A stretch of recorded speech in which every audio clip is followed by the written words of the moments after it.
No. I don't have enough. Because hello everybody, welcome to some more Dungeon the Mad Mage. This is session 28. We have no nut button.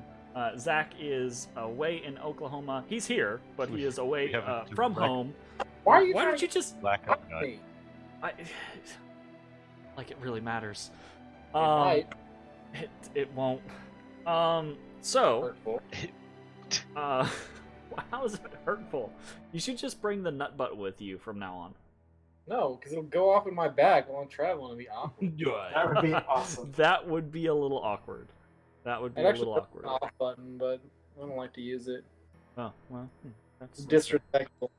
disrespectful. Yeah. Huh.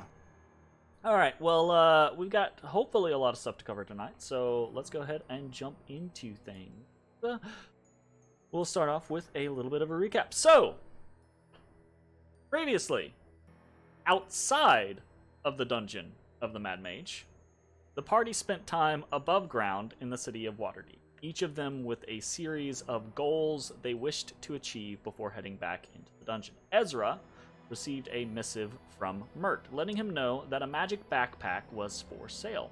Eager to solve some of his carry weight issues, Ezrah set out to purchase it immediately. He found himself in the mansion of Victoro Halaster, and after a bit of discussion, some of which went Ezra's way and some of which didn't, he was able I got away with 2K, and then DM was like, "Nope, just kidding. I'm not paying attention." No. That's not a not paying attention thing. That's you trying to fool the DM, not trying to fool the character. No.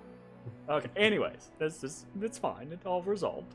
So, after a bit of discussion, was able to set on a price of 3,500 dragons for the Heward's Handy Haversack, or whatever you want to name. I've always hated that name, but anyways, moving on. Afterwards, Ezrah headed to the Font of Knowledge and spent time researching the magic circle the party had found in Calabash's room in the Arcane Chambers. He was able, with assistance, to draft a completed version of the sigil and acquire the necessary materials to actually fix it the next time the party is there, should they so choose. Meanwhile, Ashes sought out winter clothing for the whole party in order to investigate the frozen hall down near the spider den on floor 2. After that, he headed to the Yawning portal and spoke to Three Strings about learning how to play the music played by the bone harpsichord. Three Strings offered to tutor him, which Ashes accepted. Bones received contact from Enchanting, the elf enchanter, and decided to go visit him at his nearby lab. The two had a spirited conversation about crafting, enchanting, and the materials involved, and before leaving, Bones got Enchanting to start enchanting a bone dagger and got him to start working on some scrolls for Ezrah.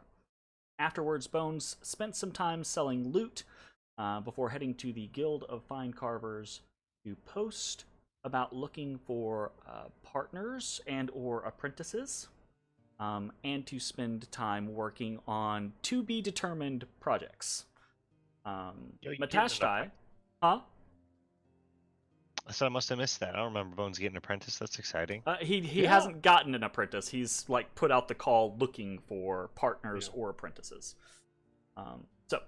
That's cool. Meanwhile, Matashtai spoke to Sine, who informed him about the upcoming holiday of Howldown, where the city guards head out to hunt down monsters and bandits, and the rest of the city does other stuff too. But Matashtai, somewhat keen on the idea of spending his free time both sharpening his skills and assisting the people, then decided to seek out the guard and volunteer work. His search led him to the Field East Rear Garrison, where he met a half-elf guardsman named Mandius. Mandius had him fill out paperwork and then engaged Matt in a short duel to test his skills. Matashtai did not hold back and ended up laying Mandius out flat with relative ease. After the duel... Huh? Beat that ass. Beat his ass. After the duel, the two talked some, and Mandius secured Matashtai the opportunity to do some work for the city guard. Mandius recommended that if Matt really wanted to have the ability to work with the guard whenever he wanted and to kind of come and go as he pleased, then making a good impression at Howldown would do wonders for his reputation. Afterwards, Matashtai headed over to the Yawning portal and spent some time carousing and networking, and then eventually everyone made it back home and rested for the evening. On the morrow, today, the 24th of Uktar, Ezrah and Ashes headed over to the Corellan's Crown, intent on meeting with Fala, but instead, an immense half-orc answered the door, carrying the largest bow either of them had ever seen. Ezra was 30 feet back. Was 30 feet back, absolutely, of course. Within bow range. That's, yeah, Direct easily bow within bow range. In I bet that fact, makes Well, Ezra didn't know what was going to happen. I like You the just idea. open doors 30 feet Ezra back in Ezra town? like ding dong ditches every No, door that he no. goes to. Just in Ashes is case at the something bad door, happens. and Ashes is at the door. Ezra is keeping a safe distance. He knocks on the door, Bullshit. sees the orc, Should make that walks about back 605 feet away from the door. Uh-huh. So, that is where we are. Kind of like the scene fades in, right? Ezra and Ashes, there at the Corellan's Crown. This immense half-orc, right? These huge tusks kind of like glowering at you. Fala has come into the scene, right? And started basically like laying into this half-orc, chewing them out. And the half-orc like steps aside and back behind Fala, kind of partially up the stairs to the second floor. Fala had told the half-orc to go upstairs, right? But the half-orc doesn't fully remove itself from the situation. It just kind of like walks up the stairs halfway and just kind of like stands there hunched so it can still see out the door, right? And then Fala is standing there clearly put out like a little bit, just like, what can I do for you? He says, I swear to fuck go upstairs, Jeffrey. They do not say that. They absolutely do not say that. But Fala does ask Ezra, Ashes, what is it that you need?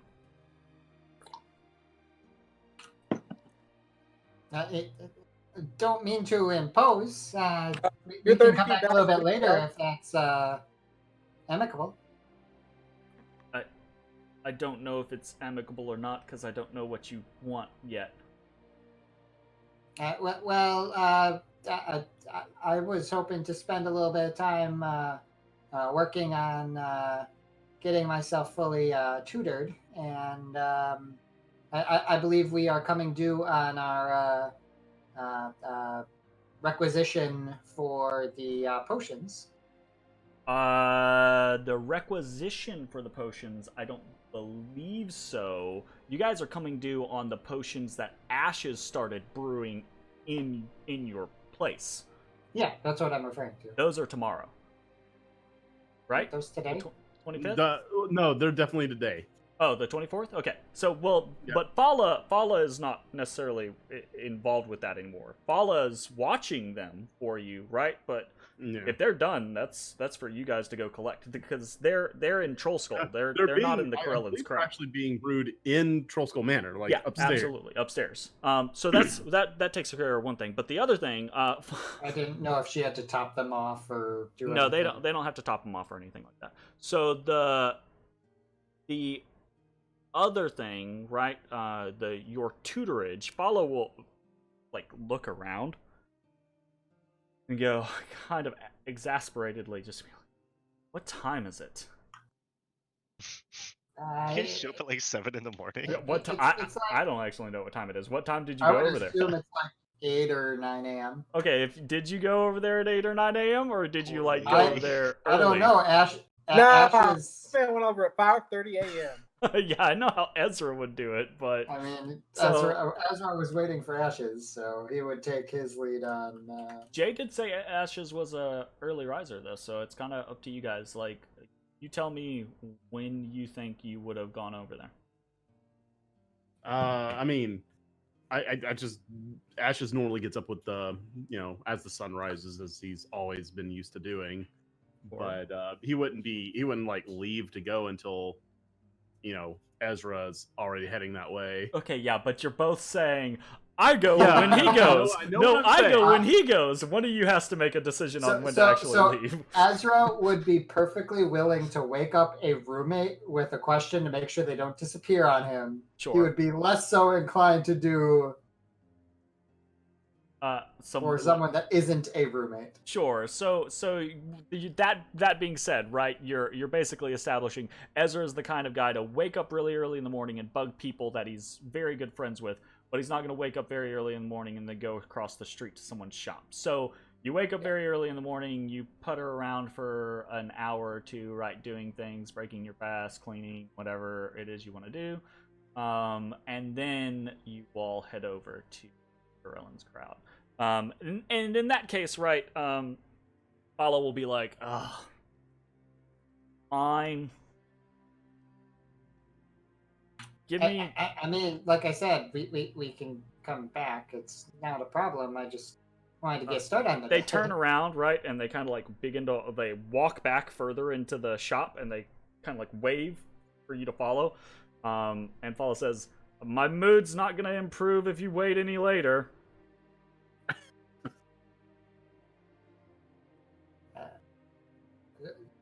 Okay. Man, you guys should have sent her a letter. So, yeah, from 600 feet away from. We could have used a bow to. assuming you all follow just them. shoot homing arrows with missives attached to them. Just. Assuming you all follow them, Fala like will lead you further back into the shop where the alchemy stuff is all set up, right? There's kind of a botany, like a greenhouse up on the roof, and there's more stuff like that on the second floor, right?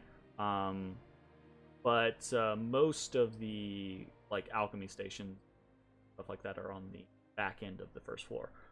You do have to pass by these stairs with the half-orc there, kind of like he is now sat down in the middle of the stairs and is just kind of like glowering at you, right? And as Fala walks past him, they kind of like slap him on the thigh and say, "Don't be grumpy, Ziraj. They're associates. Relax." The half-orc does not relax. Just so. Do you often need the extra muscle? Oh, he's not extra muscle. He just stays here sometimes. We're friends. I mean, he is extra muscly. He seems like such a social butterfly. I can understand why. You hear this. Shit. And Fala looks at you just like raises an eyebrow like, your death wish, you taunt him all you want. And they say, just make sure nothing gets broken in here. I don't know what Ashes is referring to. He seems lovely, if I don't say so. The half-orc also responds with, Oh boy. He might only know growl. Oh, is that his language? It's possible. That is one of the few languages I cannot speak. I don't know. I think you speak it pretty well. It's not growl. At least I think you it's, understand it pretty well. It's the spoken language of angry. Yeah. But that aside, right? Fala will, if this is what you want to do, right? Fala will set about setting up the shop, setting up the back room for a day's lesson, right? To kind of like take you through the ropes of everything that you might need to learn, right? To reach that kind of like apprentice rank of alchemy. basically. So that's the plan for both of you, or is that just the plan for Ezra? No, that's the plan for both of us.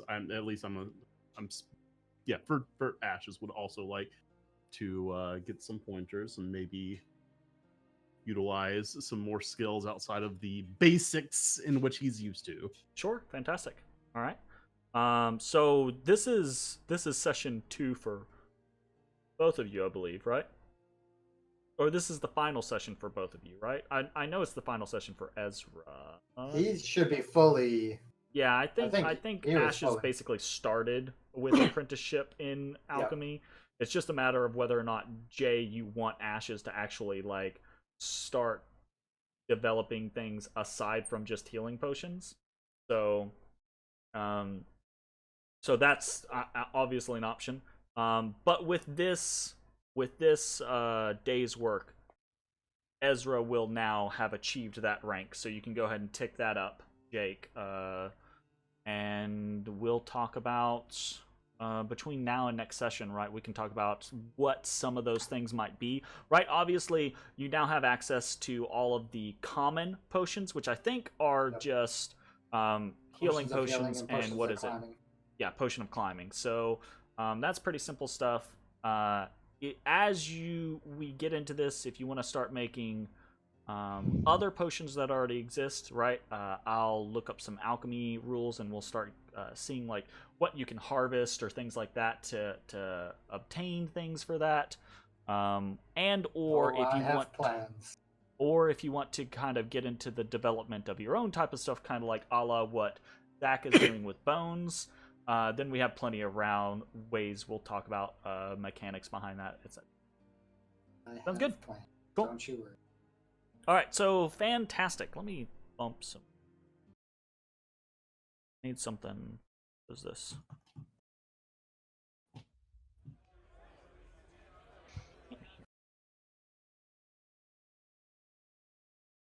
That's because it's relatively quiet.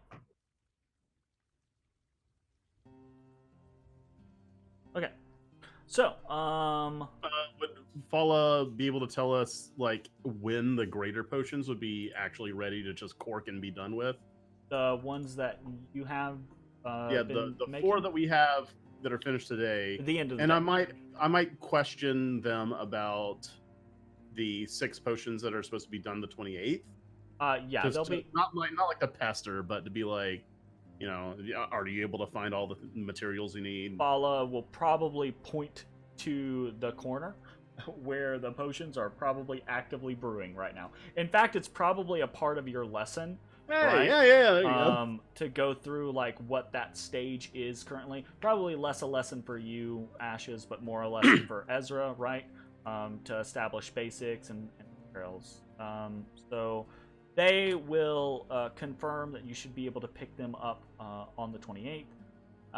And you should be able to cork the potions that you have been making at any time. Okay, cool. Like, end of the day, when you're done with this session, whatever, it doesn't matter. And there's not, like, an extended process there, and I'm not going to make you guys... I thought about it, and this might be something that happens for bigger potions, right? There might be a chance of failure, but for something like this, I think a chance of failure is unrealistic and unreasonable, right? So we'll probably just scratch that. Failure rules will probably be something that we might talk about in the mechanics for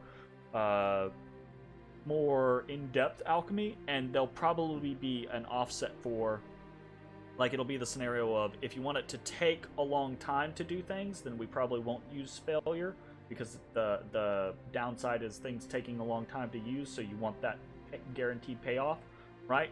Or you can do like a short time for things to be made, and then the offset is, well, they might fail, right? That type of thing. Gotcha. We'll see how that goes. We'll talk about a bunch of different options, etc. But you can cork your potions for today and the potion for the 20th. So, that is what takes up a good portion of Ashes and Ezra's day. Matashtai, what are you up to today?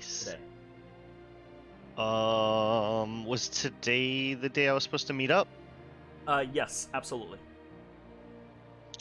Commence the meeting up. You commence the meeting up. Do you have the name of the individual? I do not see it in my Lorena notes. Fenwick. There we go.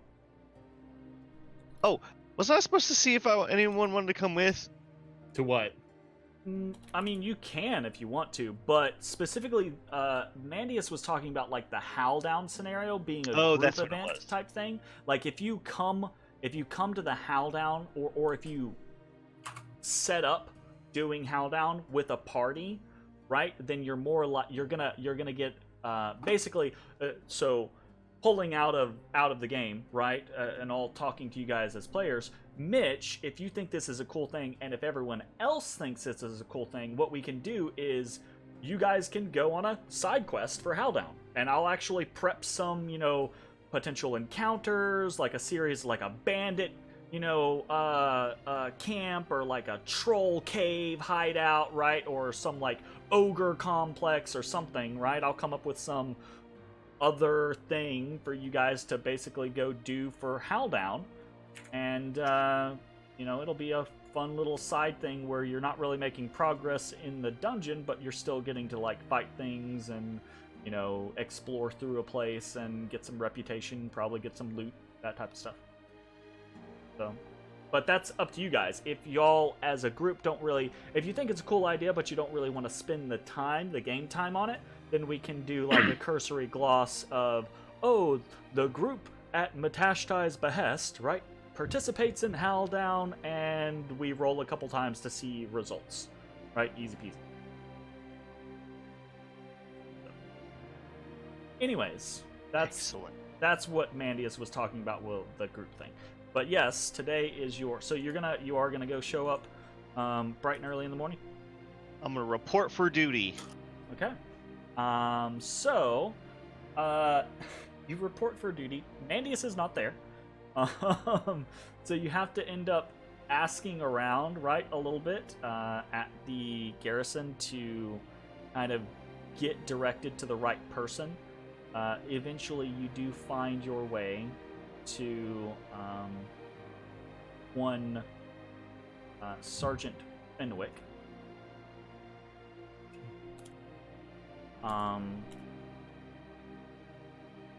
Who is a middle-aged human woman, with just like a really like angry face. Like she's got a kind of like one of those basic kind of skull caps on, and her hair seems to be pulled up underneath it, so you can't really. She just looks like she kind of looks like an angry mannequin. With armor on, right? It's kind of weird. And I cannot stress this enough. She has this sour look on her face, like she is just been eating a bunch of like sour gummy worms or something like that, right? Her face is all screwed up. But as you actually approach her and begin to, like, you report in, she, like, smiles this really crooked smile at you and claps a hand on your shoulder and, like, pats you on the shoulder and just, like, talks to you in this kind of Boston-ish type accent, right? Kind of like, and that is to signify, right, she is very obviously not from Waterdeep. Right, you've kind of grown accustomed to the way people talk around here, and there's a lot of like people that come and go from Waterdeep, but generally speaking, there's an accent in the city, right? She is obviously not from here. She has a very thick accent, and it shows. But for all the fact that she looks really angry, she's actually really nice, pretty polite. Cool. I introduce myself. Sure. The name's Matt.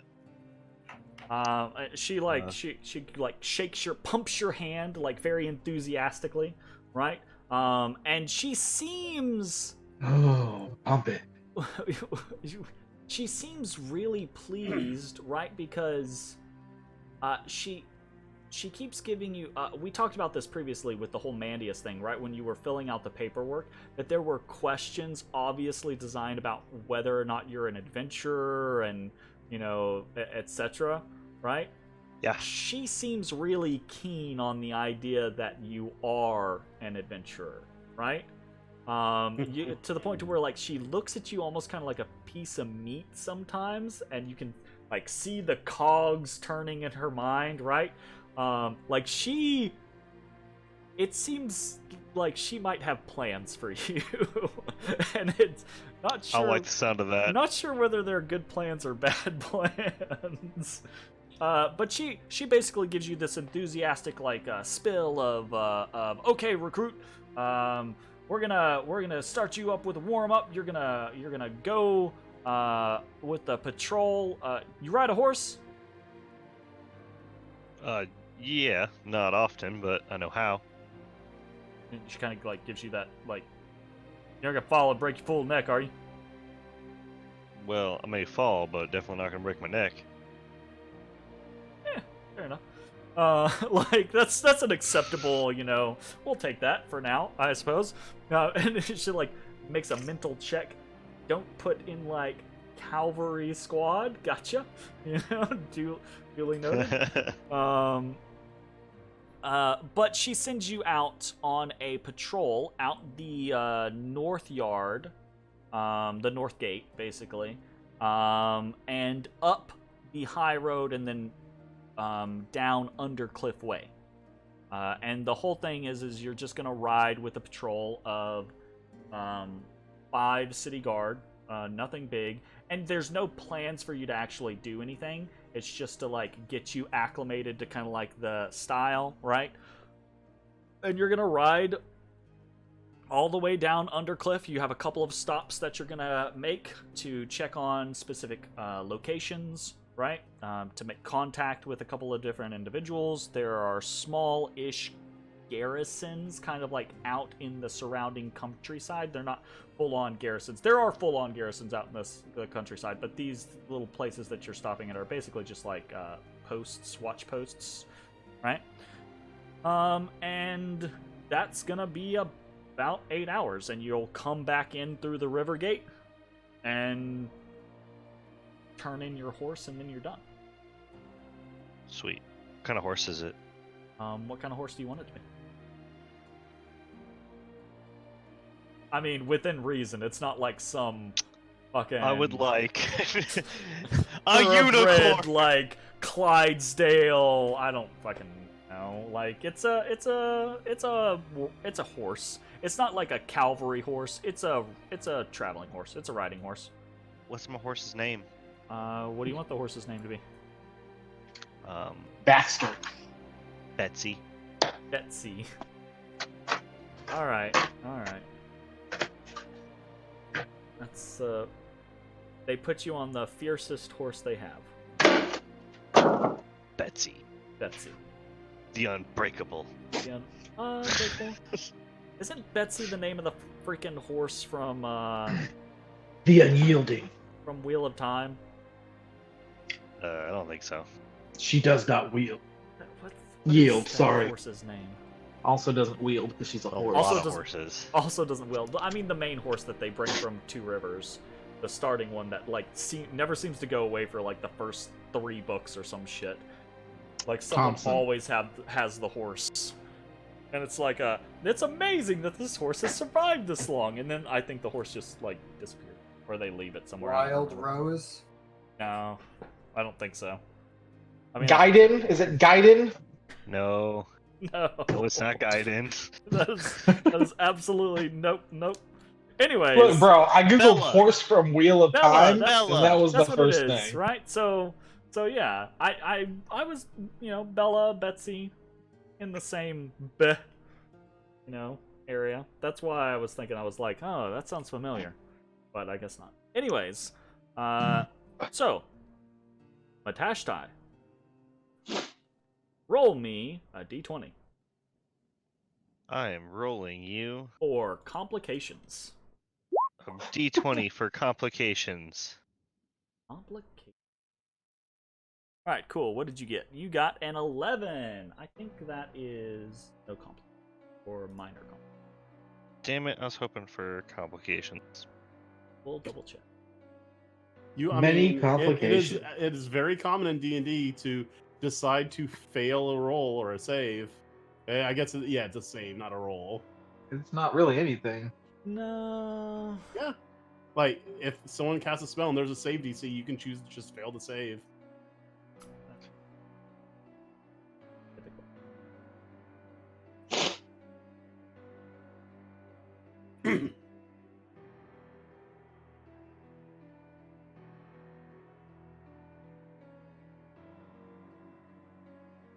Alright. Is easy peasy. Nope. Nothing. So the journey is uneventful, but you do get a kind of like a sense of the requirement, right? It's not. I don't think I have to really explain it to you though. Like, I mean, Matashtai did work like this back in the day, right? Did that make any homes. friends? So that's part of what the role is to determine, right, whether or not you make any rivals or friends. And the people that you travel with are they're friendly, right? But you're a new guy, they're doing their job, so you don't make any point of contact that is lasting, right? But you know, your reputation within the city guard will slowly improve over time as you do stuff like this. But that is pretty much it. Do not fear. I will win them over in time. Yeah, absolutely. I mean, so as your reputation increases, right, the city guard becomes a faction in and of itself, right? So as your reputation increases, you will be able to do more things with them, right? You'll actually you're a volunteer right now, but if you do enough things for them, you'll probably actually get on the payroll. So doing things for them will actually get you paid rather than just potentially get you loot. And then they'll offer you more stuff, right? It's like any other faction, like working with the Grey Hands or working with the fucking Harpers, right? The higher you are up in the faction, the more likely they are to be like, hey, we heard about this thing, are you interested, right? So, anyways, Okay. Sounds good. If you do not mind making a faction resource on your character sheet called City Guard and putting a 1 in. Okay. City Guard. That'll help me track your progress reputation-wise. Okay, cool. Bones, what are you up to? Okay. I'm gonna go to the guild again today, right? Because I wanna be seen. Sure. But on the way, I want to stop. I'm gonna get some danishes. I'm gonna get some pecan rolls. Okay. You know, we're gonna have breakfast in the guild. Sure. So I don't know how many to get. So I'm gonna get like 50. Okay. I don't know how many people show up. You get a bunch of f***ing food. Absolutely. A metric shit ton Yeah. of food. For anyone who comes into the guild. Yeah, anybody that shows up. Sure. Sounds good. How much is that? For like a breakfast for like that size or danishes of those amounts, we'll go with something like 5 gold, probably. All right, 5 gold it is. Okay. I pay him 4. Sure. I mean, so I take mine down to 4. I pay him 5 because that's what he wants. Okay, so I've decided on what I want my project to be. Okay. I want to cut the horns off the Minotaur skull Okay. and make them into daggers. Okay. Gotcha. So That's I definitely spent time working on that. definitely a thing that you can do. Okay. Cool. What is the rarity of the Minotaur skull? Do you remember? It is uncommon. It is uncommon. Okay. So, and your plan is to try to make it into a pair of daggers? Yes, but that would be 2 things, so one at a time. Okay, so one at a time. Yeah. Gotcha. Okay. And I want to. I'm gonna leave the base real thick because I might do something with that. So I'm gonna focus on sharpening right now. I want to cut like a little channel, like a little groove right below right above where the edge would be, Okay. Sure. as if to deliver a liquid. All right, gotcha. Sounds like a plan. Okay, so since these are uncommon items or uncommon rarity items, your craft time is 2.5.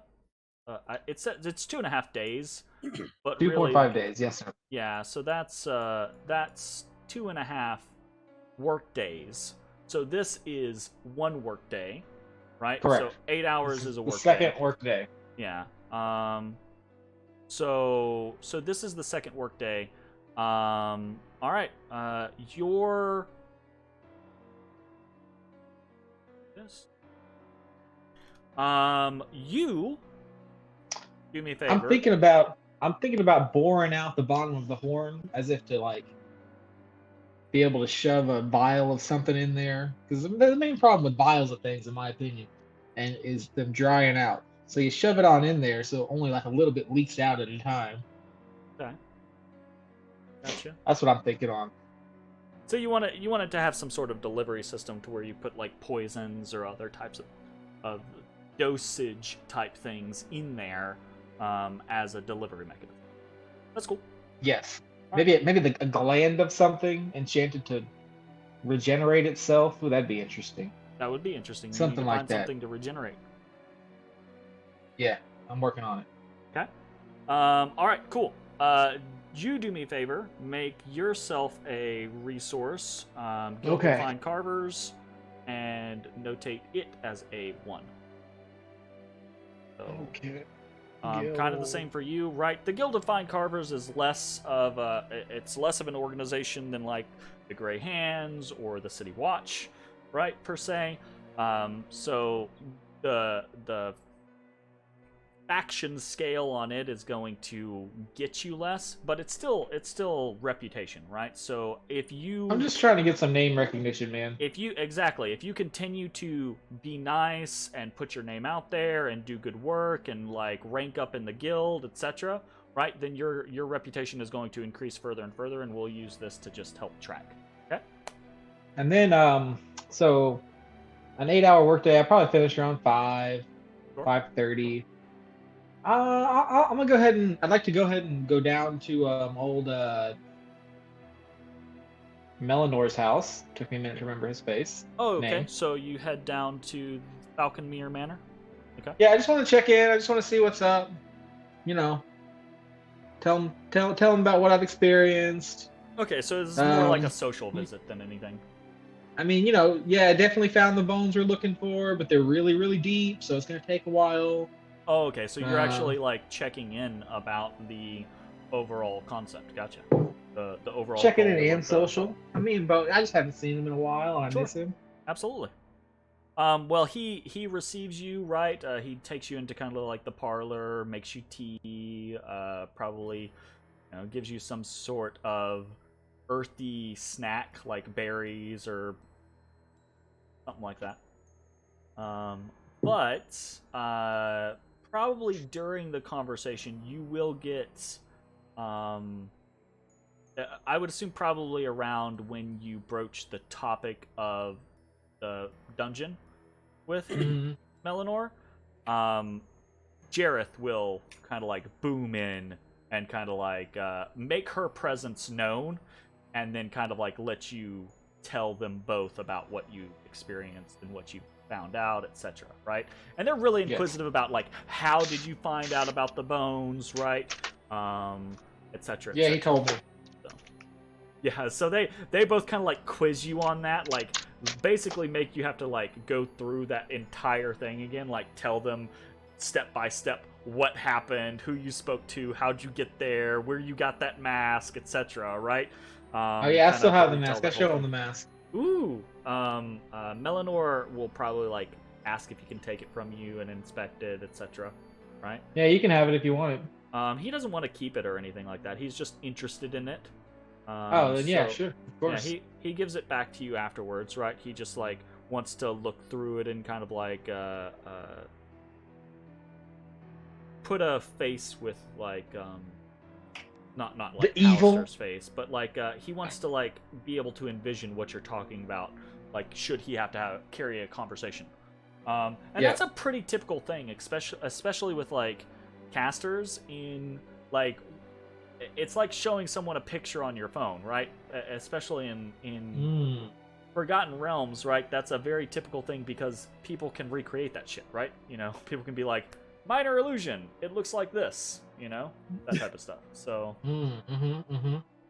so Melanor just wants to see it so he can kind of like have a firm image in his mind. And, you know, he goes over it and kind of like inspects the metal and everything like that. So, but he gives it back afterwards. Yeah, nothing else too weird.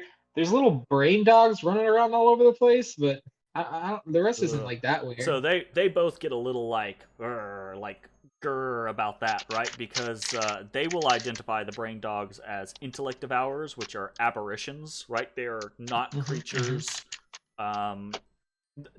They're and the way this gets said is kind of like, they're typically considered aberrations are typically considered to be creatures not of this world.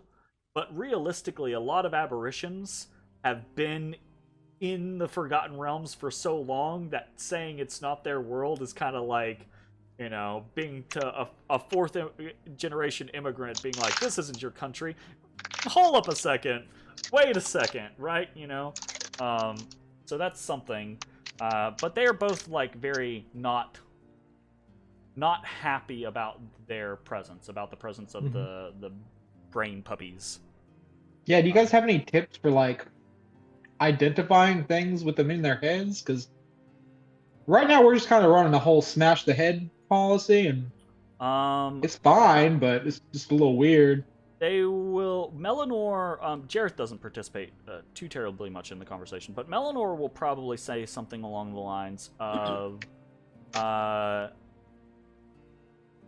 it can be difficult to deal with them, especially if you're not aware or if you're just worried that there are things around and about at all times. One thing to kind of like keep in mind though is that they are they have a telepathic field. They can sense sentient minds within a range around them, right? So if you come upon a place and that place knows you're there without like any question, or like especially for you, right? Like Melanor is saying this to you, right? Like if someone knows you're there and they probably shouldn't, then that's suspicious, right? Because an intellect devourer will know you're there regardless. It doesn't matter if you're invisible, doesn't matter if you're super stealthy, doesn't matter if you're hidden. They know where you're at because they can sense your mind. Okay. So that's something to maybe like he doesn't have any specifics other than that, right? Like he knows what they do and you know what they do, right? But that is one potential clue. He'll also say like if you know a person typically acts in one way, right? Like a person is jovial and wants to participate in everything, and then all of a sudden they're dull and they don't involve themselves in anything, and they're very quiet and kind of laid back, or they're like suddenly very pushy about something, like wanting to do a specific thing, then that's also potentially suspect. Because when an intellect devourer invades a person's mind, they don't take their personality, they just take their body. Okay. Good knowledge. I appreciate that. I'll try and avoid another situation. Melanor is happy to help. And Melanor and Jareth are both happy that you're stopping by to kind of fill them in on your progress. Dope. Thanks, guys. Fantastic. All right, cool. Peace out. Right on. All right. So back up to kind of like Ash's Ezra. What are you guys doing after your alchemy session with Fala? you have general plans? Or are you guys breaking off to do different things? Ashes, are you gonna go do 3 strings music I'm stuff? going. Yeah, at some point today, I am going to go visit Matrim and for So my. you do your 8 hours with Fala and Ezrah, and then after you're all done, you peace out and disappear to the Yawning portal, where 3 strings then takes you to the the same place that he took you last time, a little nearby theater, where he kind of steals a piano in the back to tutor you, so you can tick up another day on that. So you're at 2 days on that, right? We said 10? 10. Okay, so 1 week. you'll get there. We'll get there. Eventually. But that's going to be pretty much your day, unless you want some odds and ends, like anything small. 'Cause No, that's I 16 guess hours if of there's basically doing any stuff. time left in the day afterwards, if Matrim's going back to the Yawning portal, I'll probably tag along just. Oh to yeah, he hang spends out. pretty much all his time at the Yawning. I mean, you're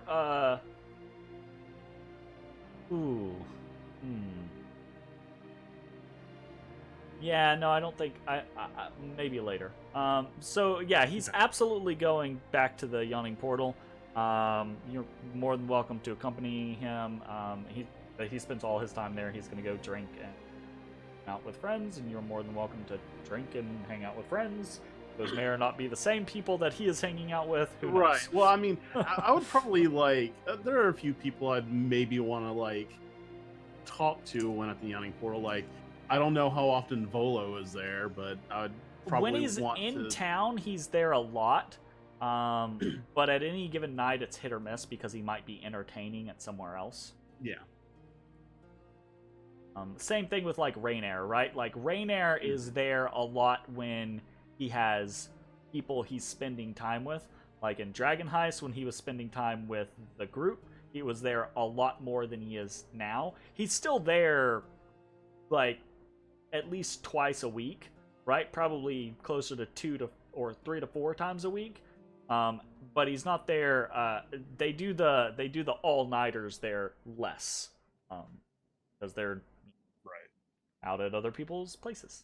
So, you can absolutely spend some time. Did you have anyone that you wanted to talk to for specific reasons, or do you just want to kind of Well, yeah, I guess I was going to.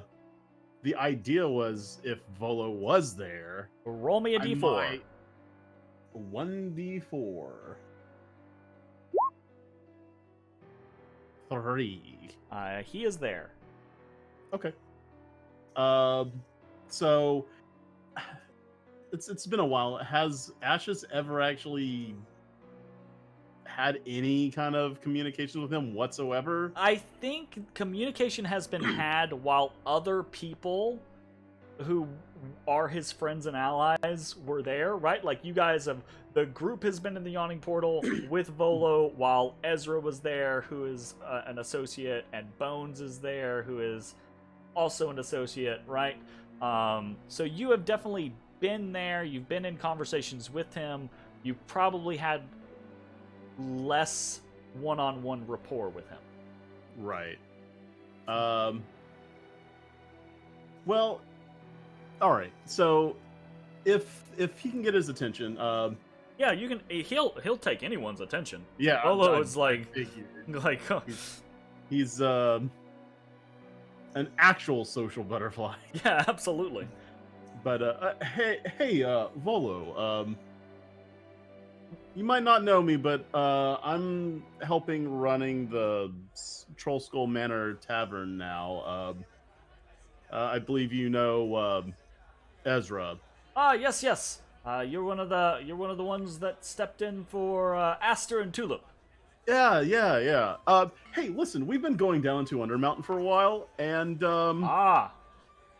there's a lot of stuff down there, and I heard you were the man to talk to about creatures. I am. I know all about creatures. All about all of the creatures.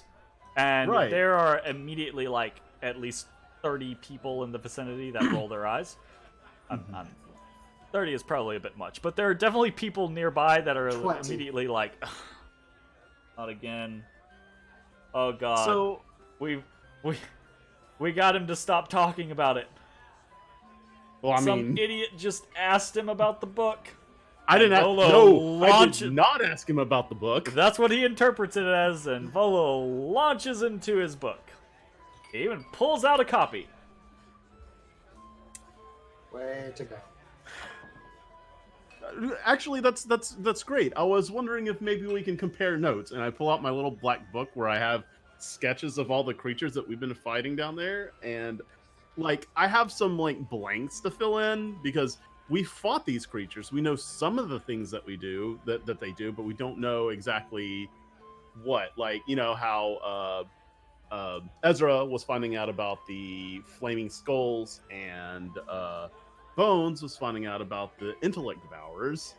Like, maybe he could fill us in more about maybe what rust monsters entail, or Nothics. Sure. Or if maybe enough creatures coincide with my list that's in his book, maybe he'll sell me his book. He will absolutely sell you his book. Would you like to buy his book? Sure. It is I will buy It is 5 gold for his book. Volothamp's book. Wonderful. Unfortunately for you, Volothamp's Guide to Monster, or what is it? Yeah, Volo's Guide to Monsters in the Forgotten Realms is significantly less useful than Volo's Guide to Monsters in the real life. world. Because Volo, God love him, is a bit of a buffoon, and a bit of a that's rude, Jeremy. He's a tail spinner, right? So I would say Ashes wouldn't know this though, so he's going to. Actually, here's the thing though. Yeah, so you wouldn't know this in the outset or in the onset of the conversation, right? And you probably you get conned into buying the book because you're like, oh yeah, this will be useful, great. And you're leafing through it and having conversations with him and comparing notes, and rapidly it becomes obvious to you that at least half, if not more, of what he is saying is just outright wrong. Some of it, a good quarter of it's actually dangerous. Like, oh, cool. All right, how much is the book? It was 5 gold. All right, I'll take 5 gold out of my inventory. And when I leave the when I leave the Yawning portal for the night, I'm just gonna leave the fucking book on the table. Here's the thing though. Would you, if you would like to know some sort of specific information, right? This counts as kind of carousing. Pick a monster to ask about. Well, the thing is, I guess what my goal was is maybe have like a resource that we could use while we're in the dungeon and maybe get like some insider information. Like if someone tells us, "Hey, go fight this thing," we can be like, "Oh, sure. What's it say about this thing?" But if absolutely. that is clearly well. Here's the secondary though. I'm gonna count this as carousing, right? Mm-hmm. So the backup to this is you don't have to do this with just Volothamp. You can just do this in the Yawning portal, right? It's kind of like a research thing, right? Like you could go to the Font of Knowledge and research something, but there's a chance that you either don't get any information or you get bad information. Same thing with carousing, right? You can drink and chat and hang with people, right? And ask about, their adventures and ask about their experiences. There's the chance that you get good information. There's the chance that you get no information, and there's the chance that you get bad information. So, if that's the case, I'll treat this as a scenario of carousing. So, pick a monster that you want to know about. Let's see. I didn't really come in with having a single monster That's in fine, mind. but so we might have to come back to that. Okay, we can come back to it. Just keep in mind, right? This is something this isn't like a do or die situation like right now, yeah. But like, this is something that you can do in the future, right? If you want to just be like, oh, hey, I do this, and then there you go. So we'll circle back around. Ezra, after the alchemy scenario with Fala, you graduate. We throw a celebration. Yay! You get to throw your cap up in the air. You're a real boy now. Woohoo! You are a certified Alchemy. apprentice level alchemist. Ezra, Make all the healing potions and shit. upon bidding Ashes a lovely time at the Yawning portal, Sure. Ezra makes a beeline towards Bookworm's treasures Ooh. Okay. Cool. to have a quick conversation with Raishal. So down the road to Raishal. Sounds good. Bro, we don't talk to Raishan. Evil green dragon. Different. Hello? Different. Hello? I know what I said, and I stick by. Yeah, so I mean, you knock on the bookworm's treasure, the door to the bookworm's treasure, right? There's the little gold dragon curled around the treasure hoard, right? The sign out front, and so you knock on the door, and Rashal comes to the door. Oh, hello! Oh, Hi. you're How's it going? familiar. Yeah, I was here probably a couple of weeks ago was the last time I was here. Oh, it's been a As your, while. streaks, kind of stand out. Yes. Well, I suppose. Hi. Ooh. Same soft shapes. Thanks. Anyways. Yes, question for you. In your knowledge of grand tomes and literature, do you by chance have any potion books or information, or perhaps can put out a request for knowledge of potion brewing recipes, that sort of thing? I'm becoming versed in the skill and would be interested in some materials if available. Oh, I believe I have some tomes on the subject, perhaps. If you remember, Rishal's got partially a section for like real shit, but he's more of like a He likes this nonfiction. well, he likes it. Well, his he fiction likes or his whatever. fiction, right? Like he sells to people in the North Ward as kind of like an actual bookstore. But he does keep a fair chunk of information, like more educational style stuff or histories or things like that. So Rashal will lead you back to that section and kind of like look with you, and he'll point out a couple things. And I'll say, because I kind of know what you're going for. I'll say you two do find this kind of old, thick, dusty tome. I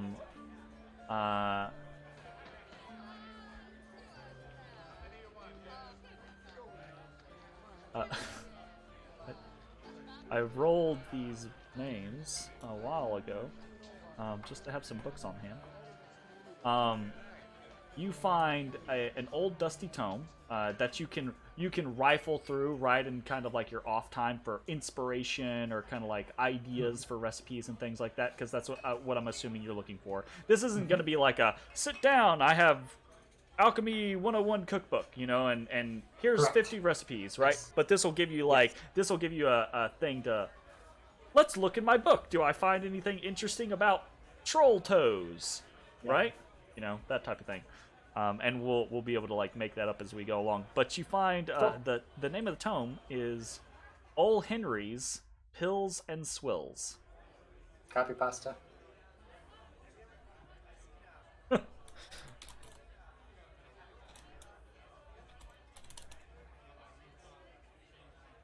Awesome, thank you. How much would you part with this gem for? So like when you guys pull it off the shelf, you have to like blow on it. It does the whole dust thing, right? Yeah, and Rashal does the same thing. And like little gouts of fire come, and he's very careful to like turn away from the bookshelves as. Oh boy! Oh no! No. And you actually like, I'd say, noticing this, you probably do notice there's a couple like scorch marks around the place, right? Like. Like he is a gold dragon. He is a little dangerous. yeah, a little dangerous, like a little odd for a bookbinder. But I imagine Rashal would basically be like, I've had that for close to 30 years, I think. No one's tried to buy it so far. You can have it. I'm pretty sure it'll just fall apart anyways. Like for free? Sure. Oh, I don't know about that. You are a businessman. I would feel. Would you like some tea? I need to get back and start working on some stuff. His face kind of like he frowns. He does that like. I could potentially come back tomorrow and we can have some tea. Oh, heaven me. Of course, I understand. You're busy. Oh, let me just see here. Oh, this is 30 gold. Yes. Ah, indeed. Okay. Well, thank you anyways. Really? I'm not gonna pay 30 gold for this. You're not gonna have tea with the man? Gosh. I have plans this evening. He wanted to have plans too. He's just lonely. Gosh. Yeah, dude, he's trying to hit it. I don't know that he's trying to hit it. I just think he's bored. Bro, he'll warm the lube up, my dude. Well, that could happen too. Anyways. You're not gonna pay 30 gold for that book? You're the book guy. I am the book guy, and I just spent a shit ton He's of gold. also the really stingy guy, is what it is. Yes. Like, Jake is like the hoards money. He's a dragon. He hoards money in D&D. That's hurtful. Anyways. Not the dragon part, the hoarding part. Like, he's bluffing, though, right? Rashal is bluffing. Okay. He's lonely. He wants people to come hang out with him. Right, if you remember in Dragon Heist, when you guys actually spent time with him, he kind of like went cray mode and was he went all about them. He was cool. I liked him. Yeah. So if you like actually call his bluff, right? Mhm. You're like, oh, it's fine. The book is probably only worth about 2 or 3 gold. I'll give it to you for 2. Okay. I am serious about possibly maybe doing breakfast tomorrow, though. I would love to come for tea. I just have a couple of things I want to get done tonight still. He kind of nods glumly at you, and he's some like... Some Danishes or yes, something of that nature. It's kind of like, he's got this jaded, like, that's what they all say. My bluff. Yeah, you know? Right? He's like, everyone says that, but no one shows up the next morning. I always wake up so excited. And then they just never... Poor guy. Yeah. So Matt would like to go over and hang out with him. Ezra gives him the 2 gold for the book. Sure.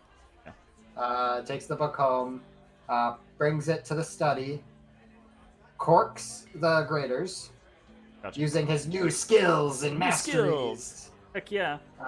To now have 4 greater healing potions. Awesome.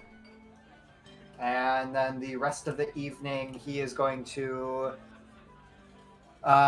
begin going through the potions book, as well as start planning a different book that he is planning on working on. Oh, you're gonna start writing a book? Sort of. Yeah, cool. Sure. Fantastic. Alright, well, we don't have any like mechanics behind anything there or anything like that. So if you want to, because this would count as like your second 8 hours. If you want to, go ahead and notate that you have gained 8 hours studying potions, and we can turn that into a mechanical benefit later, or we can toss it aside if we find that it wasn't actually worth anything, or that we don't want to put a time to the study, like we don't want to like require study time or something like that. But just notate it for now in case we want to use it later, and we'll go from there. Fantastic. All right, circling back around to Matashtai after your patrol. The people that you're with, right? They're city guards, right? So they keep being city guards, but after your patrol, you're basically done for the day, right? You've done your volunteer work. You are like they have you do some basic paperwork, right? And you realize it's something that you'll have to like fill out like your timesheet type thing, that type of stuff, like every day that you spend with them. But they basically the commanding officer in that scenario asks, "Are you going to be doing this tomorrow?" Because they do this kind of questioning, like they say, "Oh, they had it written down that you weren't sure about your availability yet, your schedule." Yeah. Let me see what the plan is, and is there? Can I just send a missive or something? Yes. They'll tell you. You should probably establish a point of contact, which for you would be Linwick, right? Okay. Or Fenwick, not Isn't Linwick. it sorry. Fenwick? Yeah. Okay. And then that is something that you can do. Again, right? This goes back to that thing of if you tell them you're going to be here every day at 8 and you're good for it, then they'll probably have you doing patrols or things like that. But if your schedule goes wibbly wobbly all over the place, then you might get other shit, right? Because if they can't rely on you to be for a certain time or what have you, right? Then they're just, if you just show up, they're just going to give you what's available, and that might not always be what Matashtai is. But that's up to you. So after that, what do you want to do for the rest of the day? What time is it? This would be probably getting into late afternoon. Okay. So you can go well, do some other stuff, or you can spend another 8 hours on a mechanical benefit, or what have you. I think Matt would just like to wander the city and explore and see some of the bits of town that he hasn't seen before. Maybe grab a bite to eat at a new restaurant. Go explore in the city, right? Acclimate yourself to the city. Cool. Again, I'm probably gonna while we do downtime activities like this, I'm probably just gonna have you guys notate a whole bunch of stuff. Mitch, if you would be so kind, please notate exploring Waterdeep as a resource, and then add a 1. So if you actively spend time getting to know the city, right, that can confer benefits down the road, right? We can talk about what those benefits might be if that's something that interests you. Those benefits might just be knowing your way around the city a little bit better, right? If there was a chase scene or something like that, maybe going down this alley, because I've been down this alley before, going down this alley gets me to this square faster, you know? So it might be stuff like that, or it might be, knowing where other shops are or other locations are, or knowing certain gossip or rumors or things like that. So, as I go, if I see anything like cool little knickknacks, like a book that seems interesting, I'd like to pick it up. Or if I see like something useful for taking care of armor and weapons, I'd like to pick it up. Or if I see any cool-looking bones or anything like that in any shop, I'd like to pick them up. So if you're actively looking, you can find all of those things. That's just a matter of like if you want to search out those things, you'll find them. But if you just want to like chance them, roll me a 1d4. Okay. Chansu. 2. So you said book, armor, bones, and then 4 would be nothing. So you find you don't find like armor or anything like that, but what you find is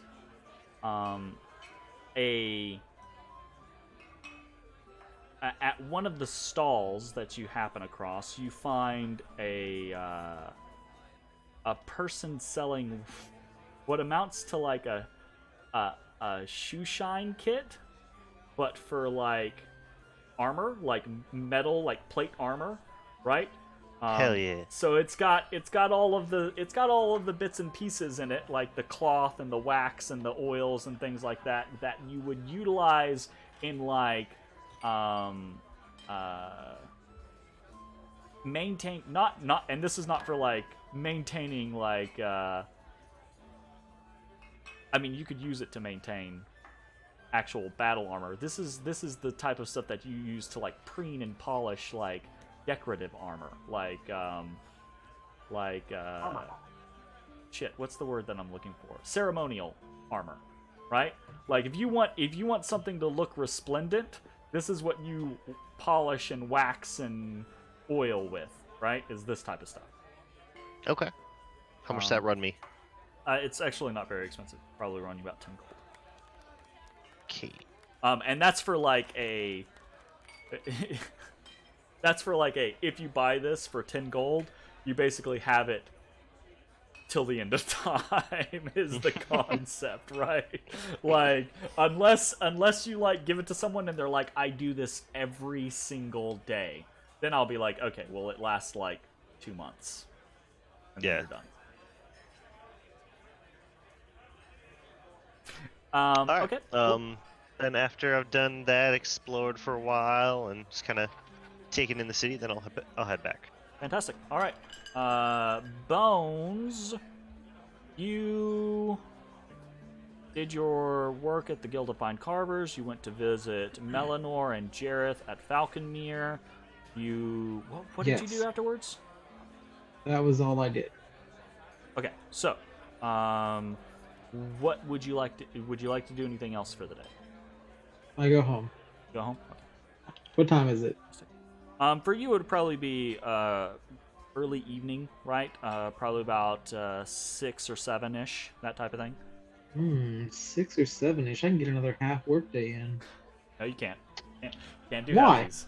Because we're not doing halvesies. I'm not doing me counting fractions for you guys constantly. It's not happening. We specifically discussed doing halvesies. Halvesies?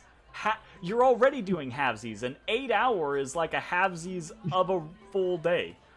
Like, I'm already letting you guys potentially do... How am I not going to do halvesies if the completion time is 2.5? 2.5? I don't understand how I'm supposed to, like, how do I part that? Because either I'm going to have a half day on this, or I'm going to have half a completion on the next thing. Sure. Like, there's going to be a halvesy somewhere. Jesus Christ, Zach. Like, this is not my fault. This is your system. Then fine, it's 3. Why do you have to min-max me on everything? Why not 2? No, because fuck you, that's why. I'm not min-maxing shit. No, that pretty much sounds like min-maxing. This is not... Okay, so can I get a half day tomorrow and then actually do things? Yeah, you could potentially do that, sure. What's the difference? The difference. So here's one thing. No, okay. So actually, let me reinforce this. You can't. Even if we were gonna do halvesies, right? You can't do the same thing multiple times in the day. That's why it's okay. You Well, have an 8-hour workday to do your bone crafting, and then you have time to do other shit, right? Because then otherwise, it's I spend the next 48 hours doing nothing, no sleeping, no eating, no drinking. I spend the next 48 hours doing nothing but working on this specific item. Okay, well, it's done. Fuck you. Right? You know? So you have to have realistic limitations, right? Like if you spend too much time working and focusing on one thing, you start to make mistakes, you get tired, right? You start to fuck shit up. So the balance mechanically... Well, that's all you had to say. That makes sense. The balance mechanically is so that you can do a thing a day to really make time. So you can have an active, like, I guess... So, I mean, technically, you could be training in 2 things on any given day, basically, is how I'm running things. And that's not raw, by the way. Raw is you're only supposed to be able to do 1 thing per day. But I think that's dumb and I think it makes the amount of time it takes to do anything take 50,000 years. So that being said, though, is there anything else you would like to do? No, I'm good. Okay, back to Ashes. Ashes, did you figure out what you do not have to use this at the moment? Did you have a monster that you wanted to actually potentially gain information about? There's out of the list of monsters that we've run across in the campaign that hasn't been researched, I can't think of anything that we might possibly run across Okay. that we would need information about. Okay.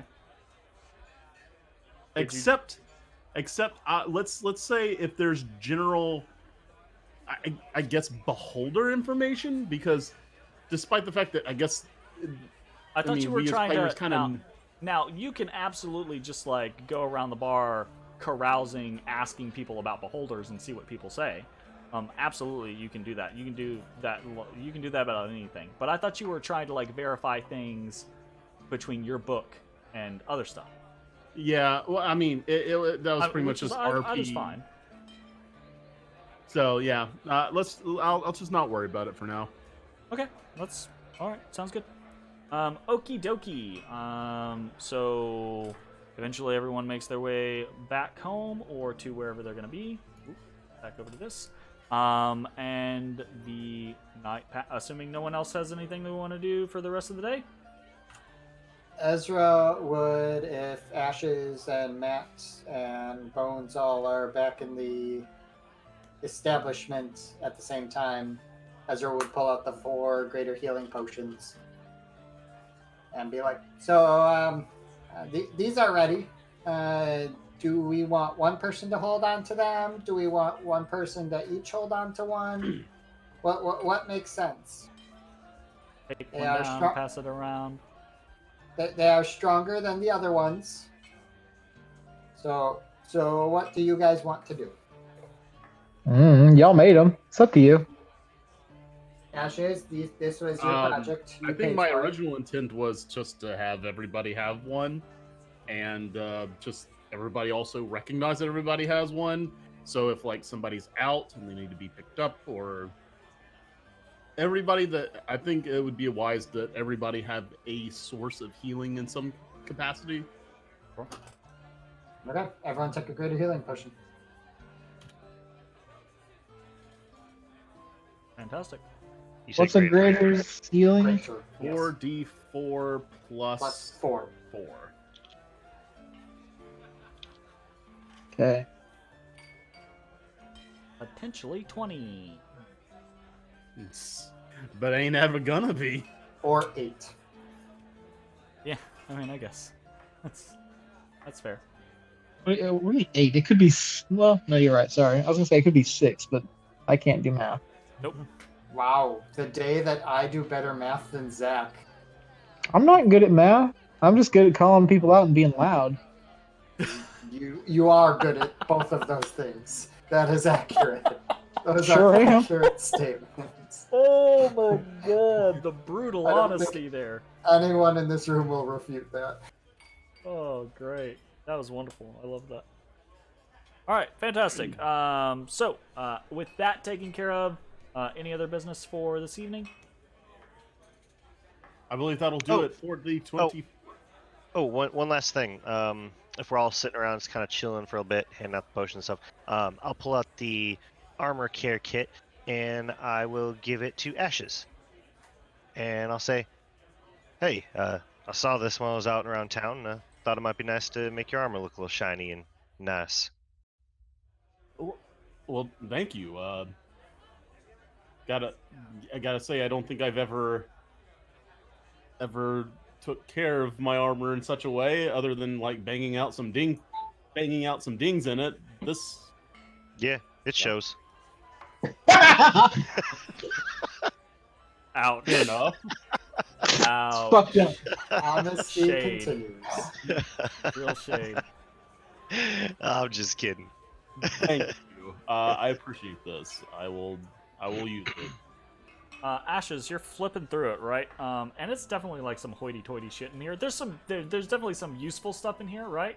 So that's great. You find but there's some just like over the top stuff in here. There's a little pick that has like a little hook on the end of it that's meant to like get in the grooves like of ornate armor and be able to like clean stuff out, like clean specks of dust or mud or blood out between of like rivets and plates. Between not just rivets and plates, but like like if you think of like super ornate like decorative ornate armor, yeah, engravings. to be able to like get in between engravings and everything like that. And there's a little pad that you can attach. Like you can like these little fluffy pieces that you can put on the end of that hook to kind of like dust in the cracks and crannies and everything. Like it's way over the top.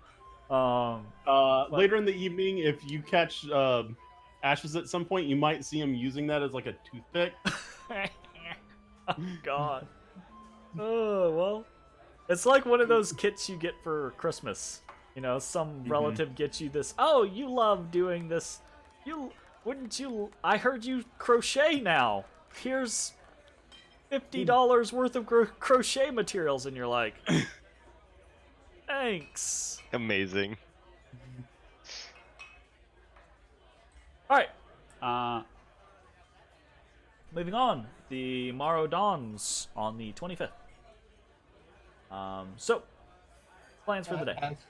Ezra would go out and try and find a bakery at a reasonable hour in the morning. Okay, reasonable hour in the morning. You find a bakery. What's your intent? Pick up a couple of pastries for me and Rochelle. Okay. Damn, don't buy nobody else. God damn. Nope. Absolutely not. He's got plans. Wow, you really wanted some pastries, didn't you? So probably just if you're just feeding you and him, you can get away with like 2 silver, like easy peasy, nothing big. That was the intent. I assume everyone has their own thing. We would have planned. We would have talked the evening and said, "Oh, hey, I'm doing this. Hey, I'm doing that." When we talked in the evening, did we decide we're gonna do a half day or we spend another full day? I thought we were doing another full day. But I Yeah, don't know. can we discuss that? So we're doing another. we're 2 days discussing top side, We're so discussing that it right now. Matt's gonna bring up and just say, so I've been volunteering with the city guard, and they're looking to see if I have any sort of schedule that they can stick me to. Do we have any plan to regularly come back up top? Anything that we can work around? I know I that don't you know. all have projects you're working on, so we could I mean, so set far in it's stone. been go until we can't go anymore and then come back. Which is usually like a 6 or 8 hour venture.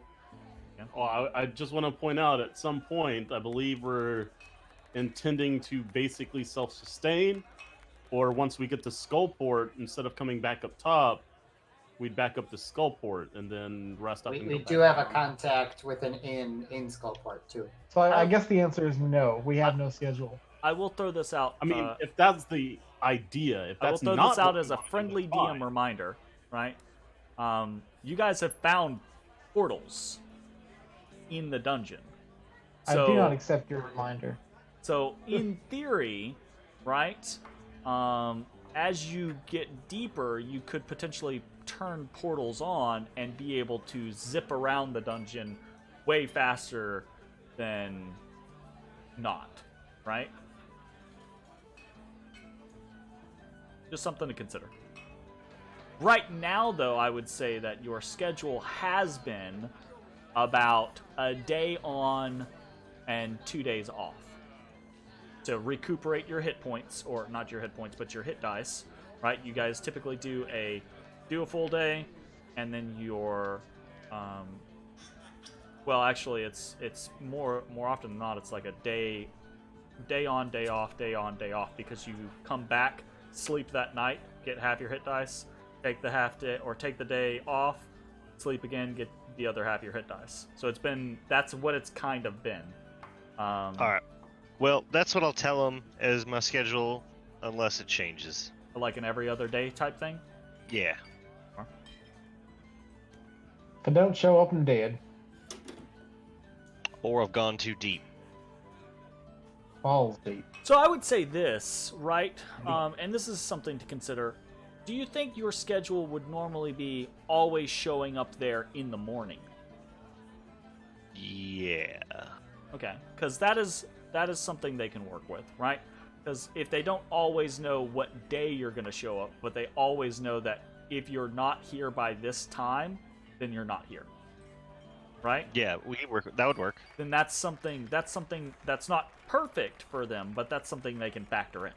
You know, that's something they can be like, okay, if Matashtai is here at this time, then we know to put him into this patrol or that patrol or one of the patrols or what the fuck ever, right?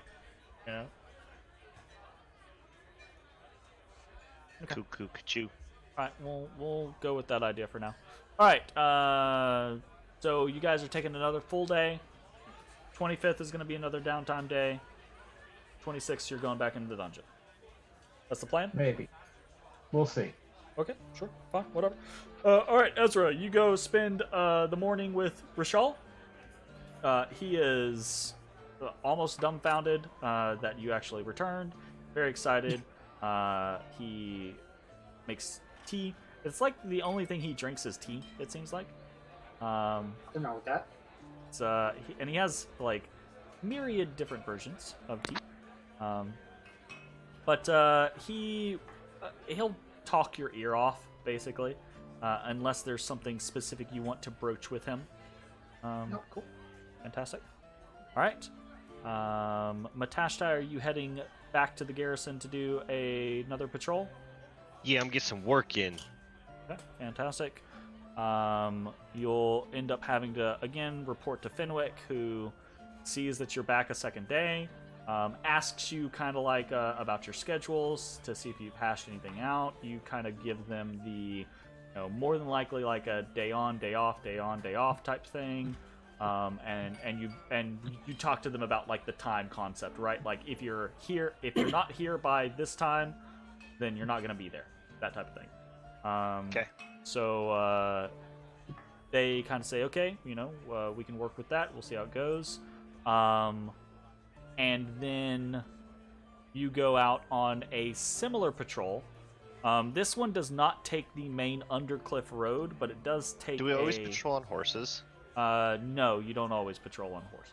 Or they'll Okay. tell you that you don't always patrol on horses. This is on horseback again, because normally when you're going out of the city, you're going to patrol on horseback because it's just faster to cover. It's simpler to cover more ground at that way. But in the city, most of the patrols they do are on foot. So you go back through the Undercliff, but you do not take the Undercliff Way, which is the main road. You take a bunch of like side roads throughout, and you realize you're ranging out a little further than you did last time. This time you're kind of going out into some of the back orchards, some of the furthest ones away from Waterdeep, before it actually gets into like farmland, because most of the Undercliff is like orchards and stuff like that, vineyards and orchards and things, right? But you actually come close to some pretty deep farmland. Roll for complications. Roll a 1d20. D20 again? Okay. Yep.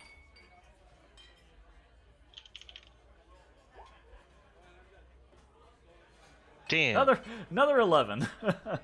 Another day that is relatively uncomplicated. You do hear, right? Some of the places that the patrol stops at are not just watch posts, but they're like farmhouses, you know, things like that. The part of what the guard does when they're patrolling is they touch base with people, they ask questions, they see if anything's been going on. There's nothing big, so you get to listen in on some of these conversations. They're not like private conversations.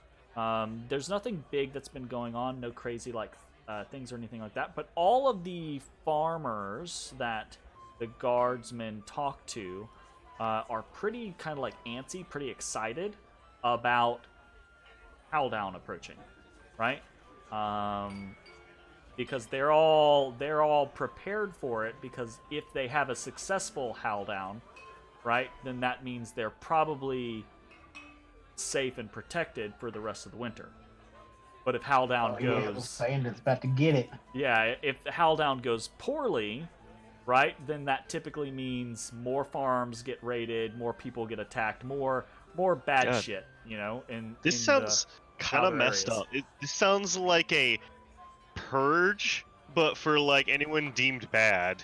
It does sound like a purge. Yeah. Well, you actually, now that talk about it. gotta think about it this way though. The field ward, right? If you look at the imagery for the field ward, you see the double walls and everything Right like that. for a purge. You know all the troll terminology, right? The troll yard, troll skull alley, right?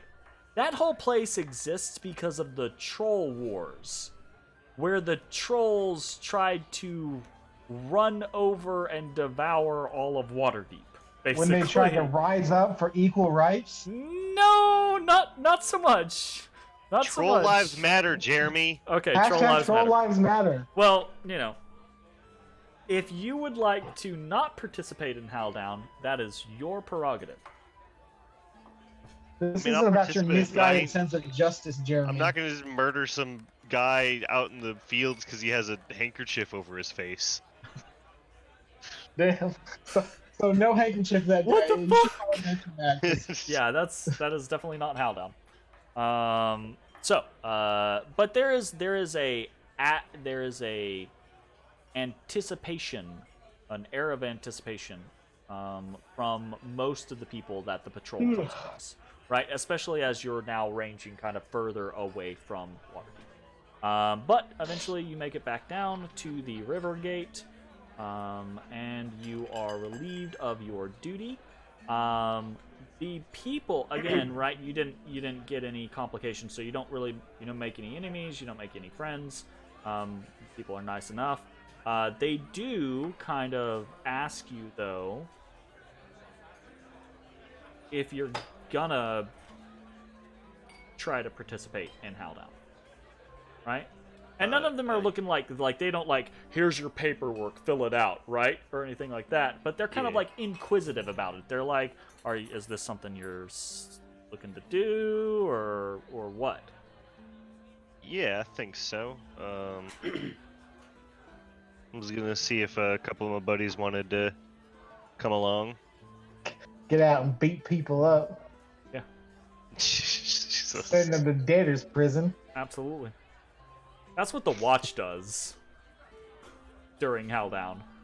The Watch goes on a citywide like manhunt for any criminals, like anybody with like warrants out or things like that. God damn. They do it in the city. They're like, criminals legit like tend to go, oh, it's Howldown, let's get out of the city for 2 weeks. Damn, Which is it's the day difficult, after right? Because St. remember, Patrick's at this point, you're starting to get a little snowed in. Yeah, I think that's something that I kind of glossed over. Keep in mind, Matashtai, right? Like, there's a thin layer of snow as you're traveling around, out in the fields. So, because it's winter is setting in. You know? So, go ahead and mark another tick on your reputation for the city guard. Bones, what are you doing for the day? Are you going to do a work day and then go see Ayatodin? So I have several things that I want to do, Jeremy. Okay, shoot. Fire from the hip. Let's go.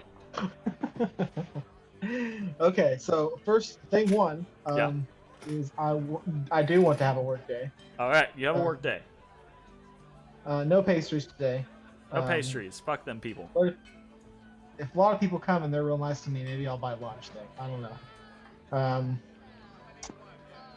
And then I wish to go back to the Melanor's area Oh, okay. because Back to I wish Falconmere. to speak with them. Okay. Falconmere, that's the name of the damn place. Falconmere Man. Okay. Yep.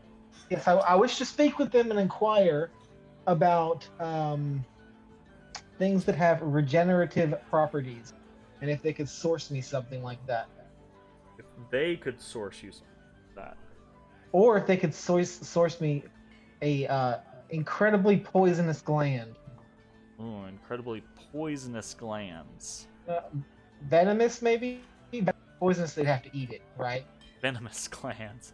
I don't think it matters. I think if you put poison or venom on a blade and you stick that into someone, I think it works either way. Like, I don't, Well, I don't think it matters so much at that point, you know? yeah, you're right. Okay, sure. But so I would say this. I would say, Jareth probably doesn't get involved in this conversation. This isn't. I could something probably that find. piques our So, mind. okay, here's my intention, right? Because today I'm finishing one. I'm gonna hollow out a little chamber, okay? And I want to just shove stuff in that chamber, and have the regenerative properties of this dagger regenerate whatever's in that little chamber. And then, I've cut the grooves into it to have a delivery system. So you're gonna try. You want to try to find some sort of. Ever flowing. You want to try to find a body part that has a. It doesn't have to be a body part, a jewel. I don't know, something that does this kind of thing. So that's what I'm saying. You want to find a body part that has some sort of poisonous property, and then or venomous property or paralytic property, whatever, right? You want to find some sort of body part that does something, and then you want to find something to regenerate that body part so you never run out of it. Yes. Okay, that's. And I'd like it to be hot swappable if at all possible. Be what? Hot swappable? Hot swappable. I like the hot swap. As in, like, you can take it out and Yeah. put a different. That's probably less likely. You're probably gonna have to like do a dagger per thing you want. Bones would have brought Like a this. cartridge. If Bones would have brought this up, I definitely would have showed you my project. Sure. he does have venom glands Sure. From what? From the spiders. from giant spiders. Yeah, giant spiders. Are they also venom glands? What do they do? I didn't roll for quality. I just rolled into high enough to see if I could harvest them, and I've got giant spider fangs, venom glands. I've got 11 giant spider fangs and 3 venom glands. I would say this, right? So two things. Hot Melanor swappable. Cartridges. Melanor will probably his immediate go-to thing is gonna be when you think regeneration, what do you think? Trolls. Howldown's coming up soon. So you think if I lined the inner chamber with troll skin? Troll flesh, perhaps. Yes. Obviously, a enchanter will be necessary to make it stick, make it stay, make the magic not just dissipate and die. Probably some sort of like will need to be some sort of enchantment upon the thing to continuously harm the troll flesh so that it doesn't just regenerate into a full troll. Yeah. Gotcha. Ooh, that makes sense. Do trolls come out during Howldown? Should we be expecting that? Trolls are one of the main targets of Howldown. There are just trolls around? To the north, the mires are full of troll dens. And the people just go and kill trolls on this day? Well, the trolls go and kill things every day. I see. So, typically, and again, kind of to give you more of a lay of the land, during the spring, summer, and fall seasons, the city guard protects the area, the countryside around Waterdeep, right? But during winter, deep winter, the snows get too thick for them to really travel and be an effective protecting force. What Howldown is basically they go and do preemptive raids against trolls and other monsters and bandit camps that they've discovered, and the point is to try to prevent them, right? It's a preemptive strike to prevent them from attacking settlements that are too far away from Waterdeep for the guard to protect once the snows get too deep. Okay, I'm in for Howldown now. Okay, so tell me this, Melanor. What part of a troll dictates the regeneration? Do I need to cut out a heart or something? A part of a brain?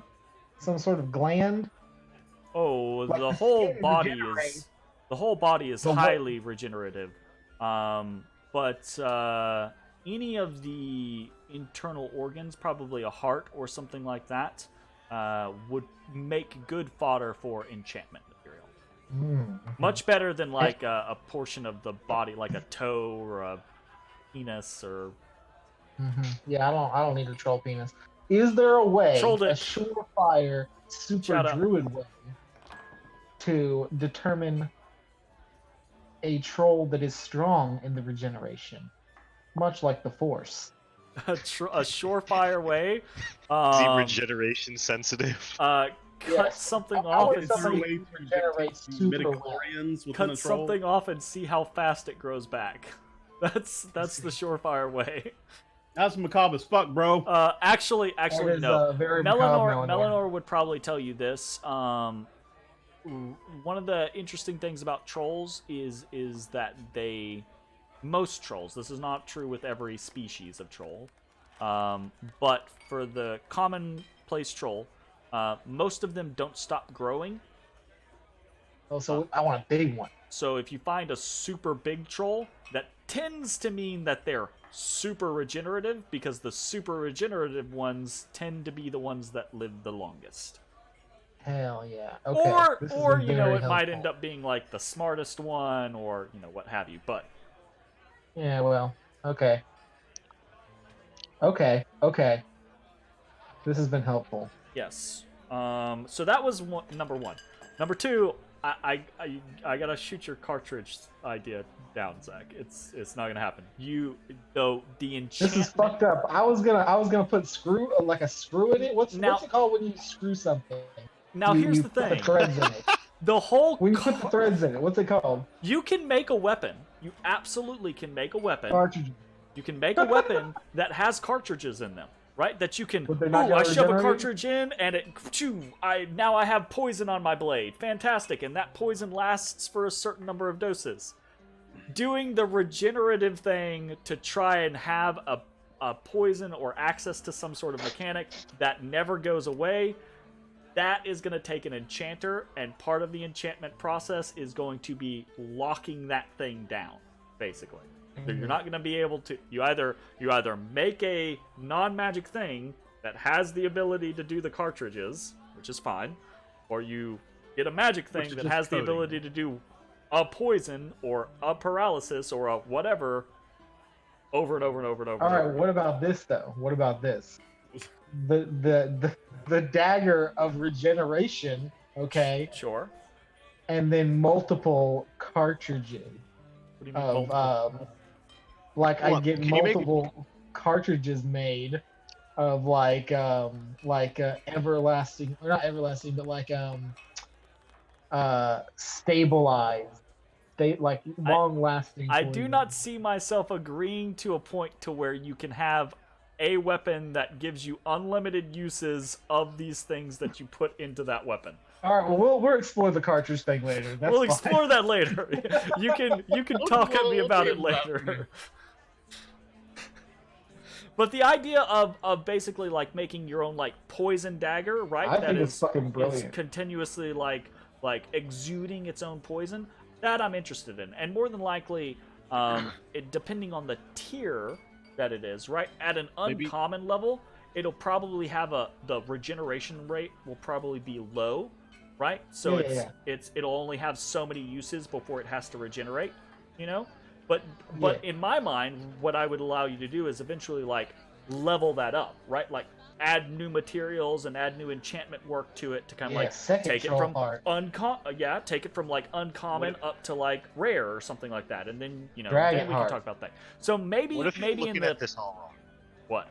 What if you transmute your hand to be a poison gland? Like get a wizard to turn your hand There into you a go. poison gland. You can And then I always shove coat that it with in the poison. dagger as a cartridge. God No, damn you just cut your hand with the knife. God. and boom, poison. Cut me with a knife. But then I'd probably be sick all the time. Yeah, probably. Yeah, probably. Probably. You have the poison status ailment. So you spend a day, you do a work day, you finish one of your daggers, And get half a day on the other one. and get a half a day on the other one. There's your half a day. There you go. Thank you. And then you spend some time with Melanor, and then you're heading to Eataden to speak with him. All right, we'll circle back around. Ashes, what are you doing for the start of your day? Start of my day. Once the morning has gone into the point where people are probably doing things, I would actually like to take the opportunity to go to Blackstaff Tower. Aha! Okay, so you head down to Blackstaff nice. Tower. Keep in mind. Oh, never mind. We'll talk about this later. Anyways, so you head to Blackstaff Tower. You make your way up the wonky steps, right? The steps that make you feel like time and space is distorting, and then you push through, and you're at the door. You open the door. You walk down the hall to the grand foyer, right, where the odd elf steward Hastades is. And he greets you with his quintessential like, "Oh, hello, you." Hey, Status, it's been a while. Yes, it Now- has. Anyway, Vajra asked us to not really come back to report until we had something on our friend in the Undermountain. And I do have some information, but I don't know if I should be bothering Vajra with this information. Is there it somebody useful? that's... I believe so, yes. You can tell me. All right. Well, first of all, we've actually encountered Haleth in some form or fashion a few times.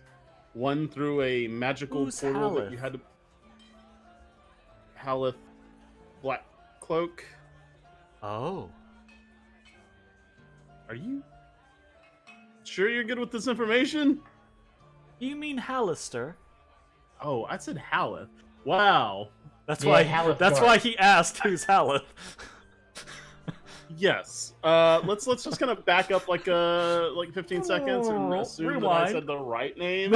Absolutely. Even Gotcha. when I take notes, I still get it wrong. It happens. But yeah, Halaster Blackcloak. Oh, interesting. Yes. There have been times that there's a floating eye that's been kind of watching us while we're in the Undermountain. We believe that it might be him spying.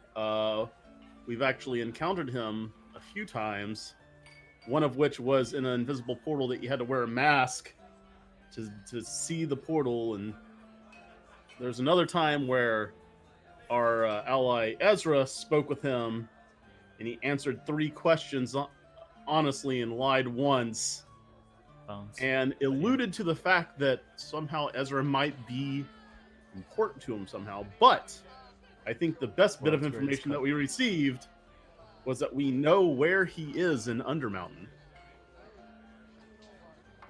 Is it at the bottom?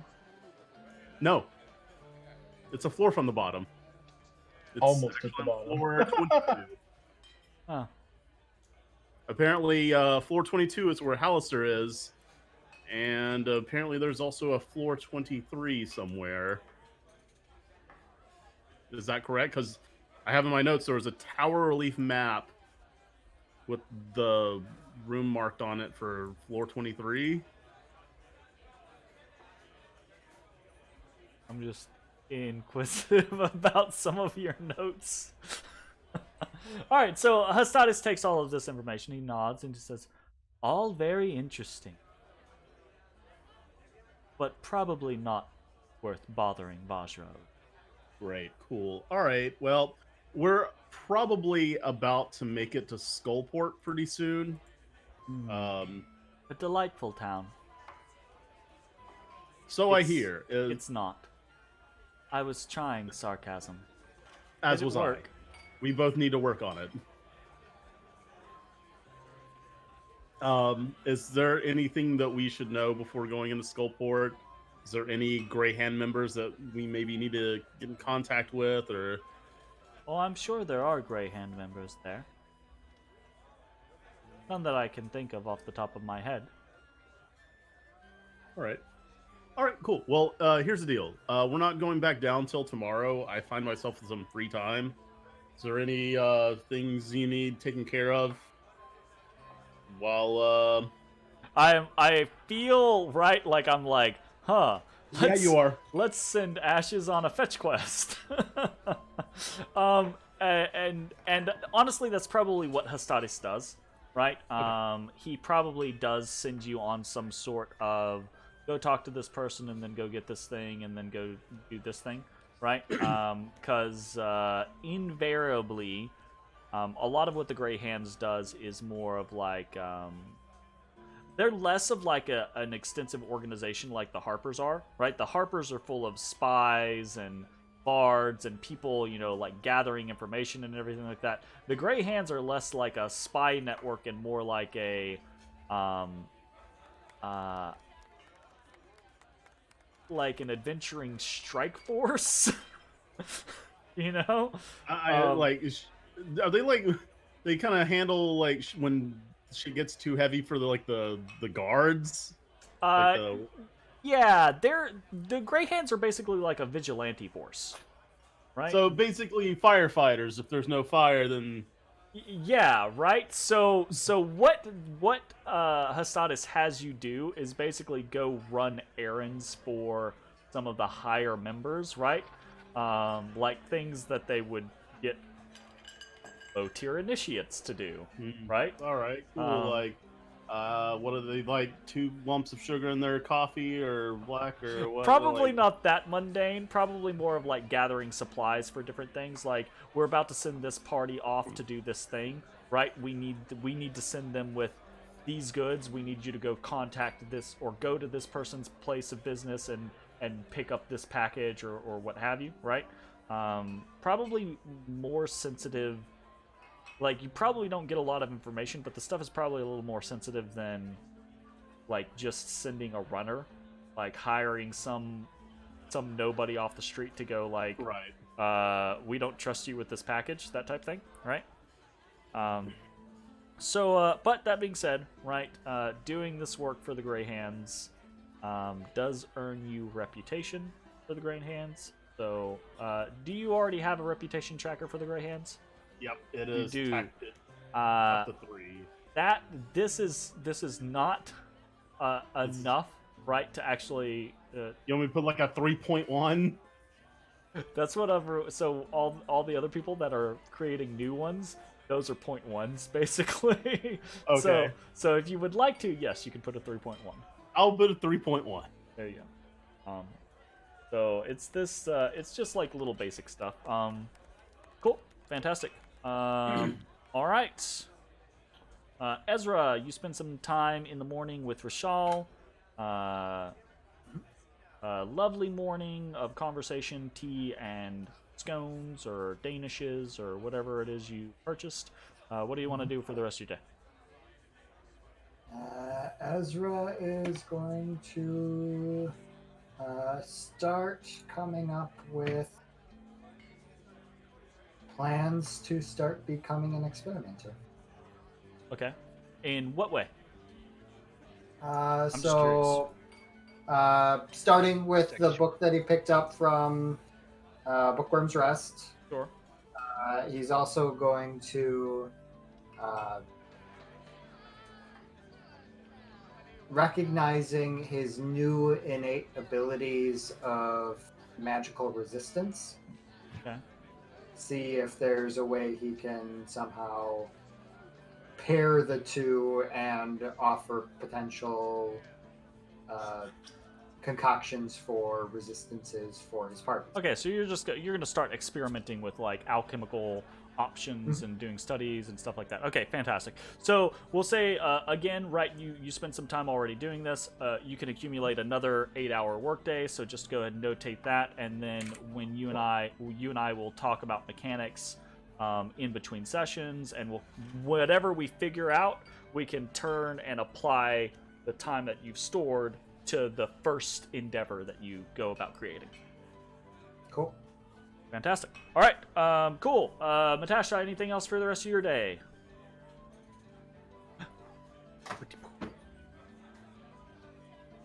You're muted. Sorry. I'm gonna go visit the Church of Kalimvor and just check in with my friends. All right. So, Bryce and Godiva are there, and actually, as you show up, it's been 2 days. As you show up, there's a little bit of construction work going on in the temple. They have almost immediately taken the money that you and Ezrah threw at them, and are. If I wore sleeves, I'd roll them up. Step into hell. Sure, absolutely. So you spend some time with Bryce and Godiva, and a bunch of the other acolytes, right? They are all. It's that scenario of like it's not. You don't hire people. They don't hire people to come do work, for them. They just go out and get the tools and do the work themselves, right? So there's a bunch of like random shit here, like a bunch of lumber, a bunch of stone, a bunch of random tools, and they're setting about like making repairs to some of the basic stuff. They're fixing up some of the pews, right, that have been damaged. They're working on the back western side of the temple, right? Some of the stonework, the foundation in the stonework is old and kind of crumbly, right? It's centuries old, because this used to be something else before it was a temple to Kalimvor, right? I train my lethal weapon hands to break stone. And the whole temple just comes crashing down, right? No, but you spend some time helping them out, which they are super grateful for, right? You spending time with them furthers that bond, right? And if Kalimvor is right, like Bryce is less missionary than Godiva is. Godiva is she if you're there and you are not a worshiper of Kalimvor, then Godiva will do her best to see that you leave as a Kalimvorite. And she's not pushy, she's not mean about it, she's not like bad about it, right? But she is going to extol his virtues, right? The entire time you're near her. I feel like Matt probably would have asked this in the past. Sure. But we'll do it for the sake of asking. Godiva, does Kalimvor care? One of you believes in multiple gods or follows multiple deities. Not at all. So the Forgotten Realms, right, is very much a polytheistic society. Most countries, nations, species, etc. have pantheons of gods, right? Most places will have a favored god, right? A place such as a place as big as Waterdeep tends to have. I mean, you've seen the great temples all over the City of Splinters, right? So there are many favored gods, right? But the vast majority of people it's more like a Greek or Roman religion, right? Like you might have one or two favored gods, and then otherwise you make small sacrifices, or you pray to this god on their holiday, right? Like that type of thing. Like if you're going to go out to sea, you pray to the bitch queen, right? To make sure she doesn't fucking sink your ship. Fucking what's Umberly or whatever her actual name is, right? So that is completely normal. Now for an acolyte or a cleric or a priest, though, right? It's assumed that they believe in the other gods, right? And that they give respect to the proper gods, right? But that they extol the virtues and exemplify the tenets of their god, right? So Bryce and Godiva, right? They surely believe in the other gods, and they, have profound respect for some of them. But Pelembor is their god. Gotcha. Well, then Matt is happy to hear and be turned. Hear and be turned. Gotcha. Okay. Because Boldre, as far as I know, has no problems with other gods. She's the goddess of home and hearth, and is known for protecting communities. So, sure. I think she would see other gods as a community. I would think. Yeah, absolutely. I would think like Godiva. Bryce is just he's not one for a lot of communication. He is more about his actions than anything else, right? But Godiva will talk and talk and talk, and she'll once you're kind of like, once she feels like, oh, okay, we got him, we're good, right? She'll talk about other gods, right? She knowing that you are from, because they know you're from somewhere else, right? Yeah. Okay. Yeah, well, they rescued me out of the water. Yeah. Well, I mean, they rescued you out of the water, but whether or not you're a raving madman or some, whether you told them or not, right, is a different thing, right? But I would say, like, if you told them, Godiva would believe you, right? So she'll teach you about the other gods, right? She'd probably talk to you about Shantea, right? Being kind of like an akin to Boldre. Kind of like she's the goddess of agriculture, but also kind of like a goddess of like hearth and home style type stuff, right? She's kind of like the Earth Mother style goddess in the Forgotten Realms, which Boldre kind of like fits that bill in kind of like the Eberron setting.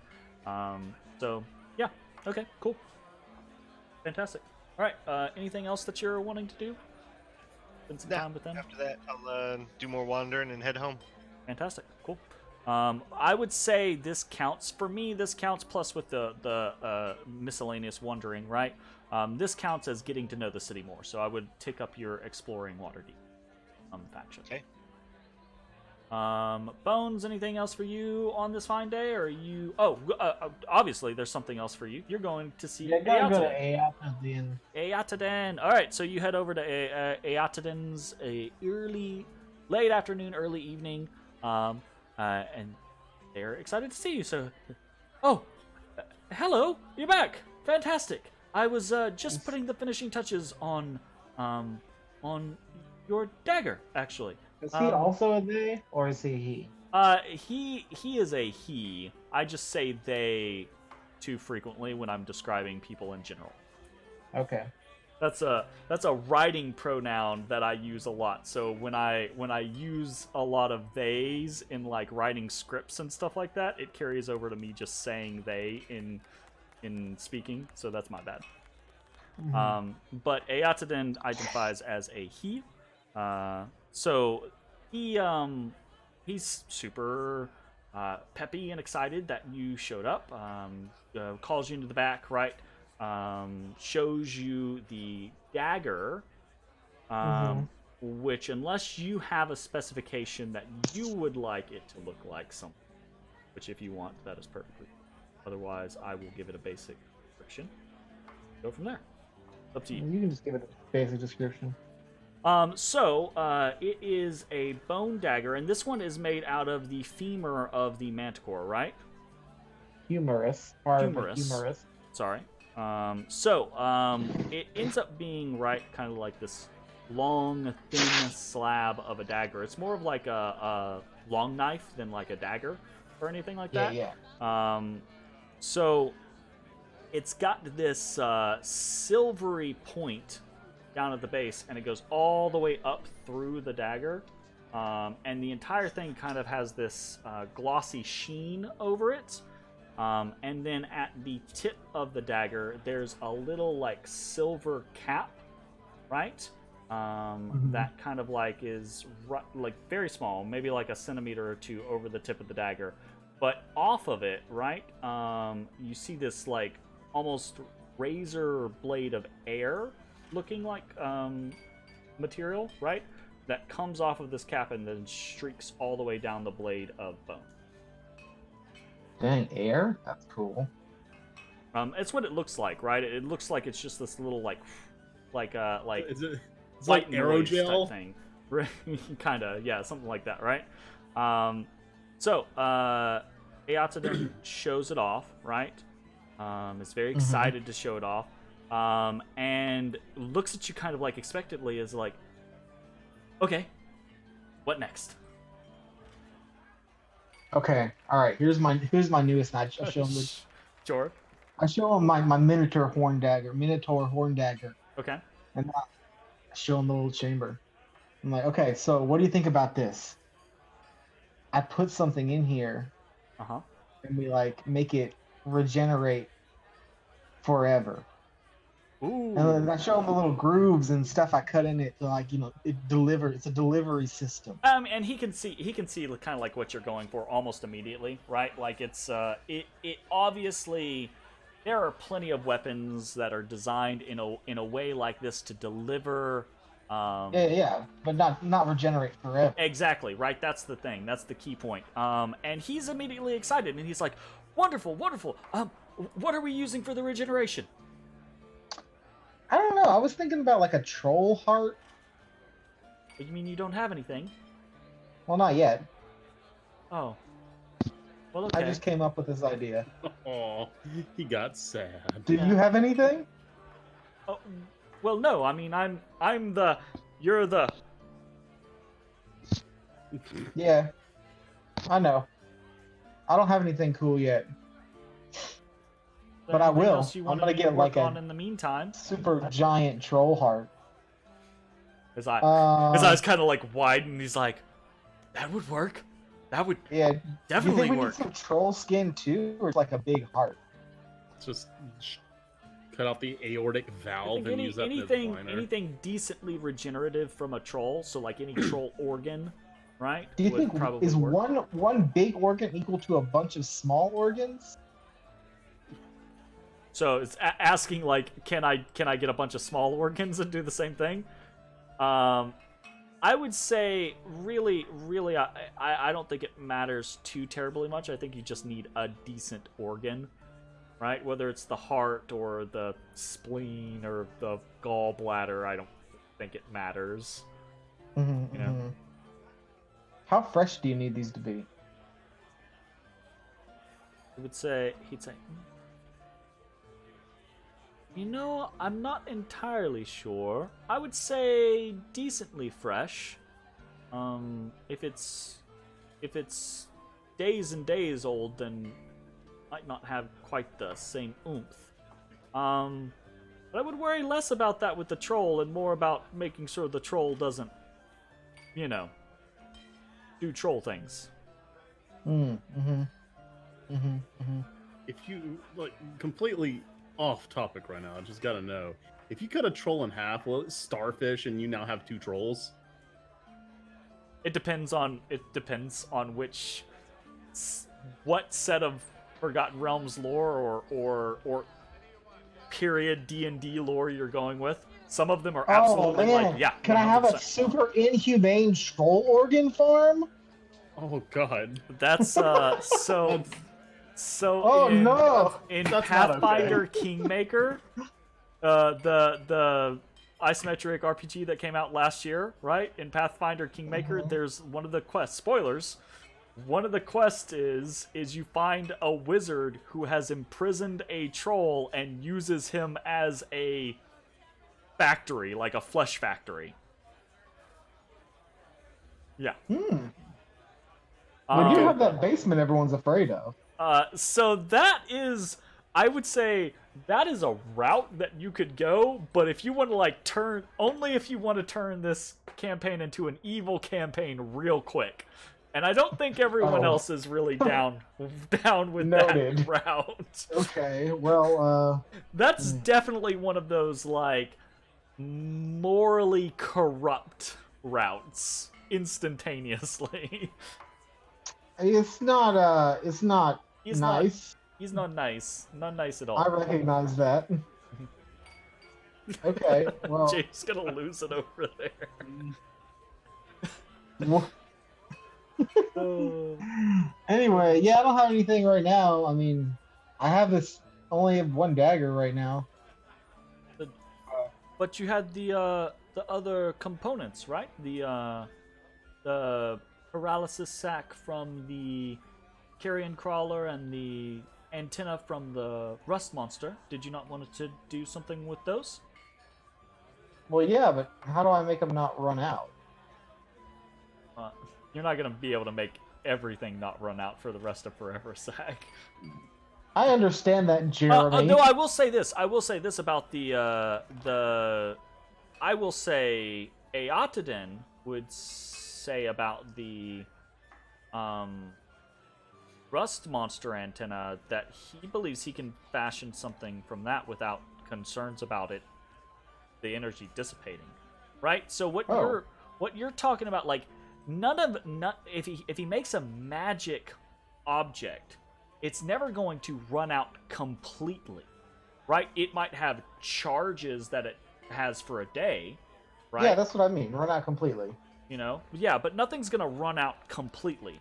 Oh, I say that. It might have something like a mechanism like a wand does, right? Like if you lose the last charge, you roll a d20 and then it might destroy, that type of thing, right? But if he's gonna make an uncommon magic item for you, nothing's gonna run out completely. But I still like your regeneration ideas because those are like pumping more into it, right? Like increasing that cap or that limitation. So I guess so. Does the rust monster antenna generate juice? Can we just shove that in this little chamber? It wouldn't be juice, but he could basically what he would have to do is he would have to like strap it to the top of it or something? It's basically like powderize it, and then infuse whatever weapon you're wanting with the properties of the antenna itself. So, and this is not a new thing, by the way. Like there are rust blades in D&D. It's not this edition. Yeah, that's of super D&D. cool. Here, do that to this Minotaur horn rust blade. Oh, to the Minotaur horn? But you've already hollowed that one out to be all injector Yeah, style. but I don't have another one right now. Oh, okay. Well, I mean, you could just bring another one by if you want. If you wanted to use that, he'll do it. Like he doesn't mind. He'll do it on the Minotaur one if that's what you. But if you wanted to just come back with a different one like a couple days later, that's fine too. Up to you. Like he's not.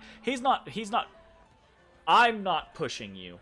He's excited, right, for this promising partnership. So he's all like, "Oh, we get to do another thing. Oh, we're not doing another thing immediately. Oh, okay.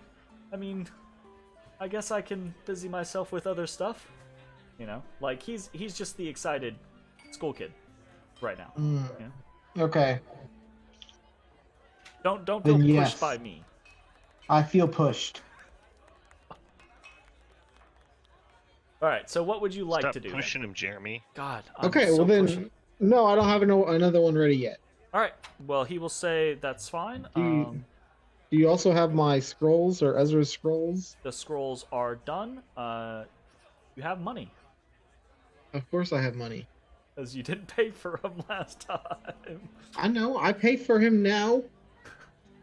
But you didn't get money from Ezrah, which is the reason why you didn't pay last time. I think I did. I think he gave me platinum, didn't he? Did you? I have since paid him, yes. I think he you gave paid me Bones. Okay. I gave Bones money because Gotcha. I was just asking to see if that was something to be done, and he put an order in, which Sure, is cool. I forgot about that part. Gotcha. Okay, so then, so you pay Eotaden with Ezra's money, and he gives you a scroll of identification and detect magic. Jeremy, I am offended that you did not remember my big presentation with the party. My And I Vanna think that White was I golden. still owe him money for my thing as well. I thought you paid him all for Or did I that. pay him half? I either paid him half or all of it, or none of it. I I think I paid him half or all of it. I don't remember. We'll assume that you paid all of it, and I'll check the VOD. Between Okay, if now I and the didn't, session. it's whatever. Yeah, it's no big deal. Like I'll tax you later if you only paid half. Not a big deal. Yeah, that's fine. But you now have a +1 bone dagger, and Hell yeah. +1 magic Oh. bone dagger. And as you take it, right? Yeah, it goes. Wait. What are you gonna name it? This could be the start of an amazing legend. Okay. Is it black or is it just bone colored with the little white thing on it? What color do you want it to be? Well, we talked about if he could turn it black, that's a super bonus. For Oh, me. right, yeah. So, and you left the jet with him to use it, and he did. Yes, that's I did. That's how he was able to do it in half the time. Yeah. So then, yeah, I'd say he was able to. Do you want it to be jet black? Yeah, black with that. I think black Okay. with that white. So that yeah, then white it's line on it is jet super cool. black. The bone, right? The blade itself is jet black with this thin silvery stripe up the center, with this little tip, and then the kind of like this white blade down the edge. Razor thin white blade down the edge. Damn, that's super cool. Okay. Damn, wonder if he could make my katana something cool. And it looks Absolutely, he could. it looks like windy. I'm gonna call it Wind Spike. Spike. Cool. All right, one spike. And Eotaden gives you just kind of like the satisfactory like nod, like he's happy, like he's like okay. Yeah, Um, super cool. And New he, favorite dagger. I put it in my chest holster. I move a shitty dagger. I will say in talking to Eotaden, right? One of the reasons why he's excited, and you probably in this conversation, the previous conversation that you had with him, etc. One of the reasons why he's excited to partner with you is because he wants to eventually be known for like making some sort of legendary thing, right? Like he's old. I mean, he's not old by elven standards necessarily. I think he's like middle-aged by elven standards, but he's over 250 years old. I was about to say, so Yeah. So like, but he's excited about this because he feels like maybe this is his opportunity, right, to delve into that world, where at the end of this he might be able to like create his magnum opus, right, where he might be able to create something that the thousands of years later, right, people know this weapon or this artifact or this armor, right, because it was enchanted by him. You know, and they remember his name because of it. I'm in the That's- same boat. I that's kind agree. of his I think shtick. that would be awesome. Cool. All right, fantastic. Well, it sounds like you two are gonna have a lovely We're partnership we're gonna make it happen. until he betrays you. I will kill myself and then him. and he is himself IRL. All right, fantastic. Myself and then him. So I will kill the black staff and then him and then myself So he has and nothing. then Ezra. You're leaving him with nothing else to work on at the moment, which is fine. You collect your +1 dagger, Wind Spike, and Wind you Spike. collect the scrolls, and you head back to Troll Skull Alley. If it is not too late, I want to stop by the Steam and Steel. Yep, it's not too late. Is that what late, it's called? But it's not too late. Yep, Steam and Seal. Hell in yeah, Brick and okay. Abbey. Yep. I come in, I greet them. I say, hey, what's up, boys? Hello. lady. One of them's a lady, right? Nope, they're both boys. So I say, hey, what's up, boys? What's up, boys? Hello.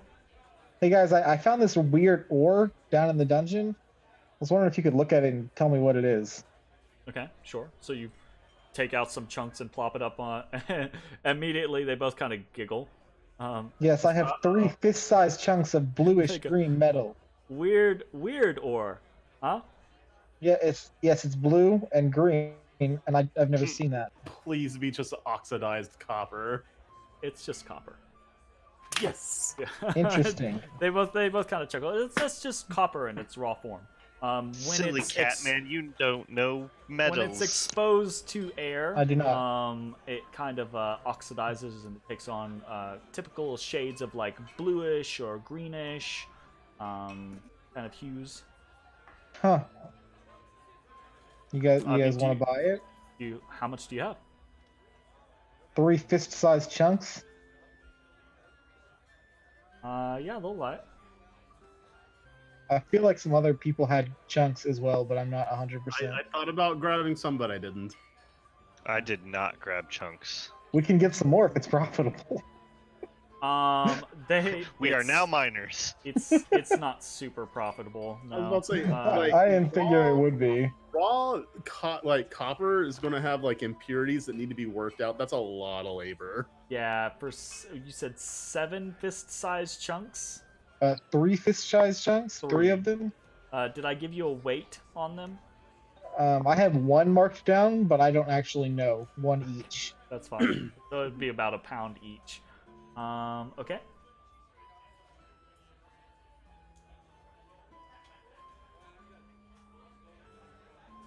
Yeah.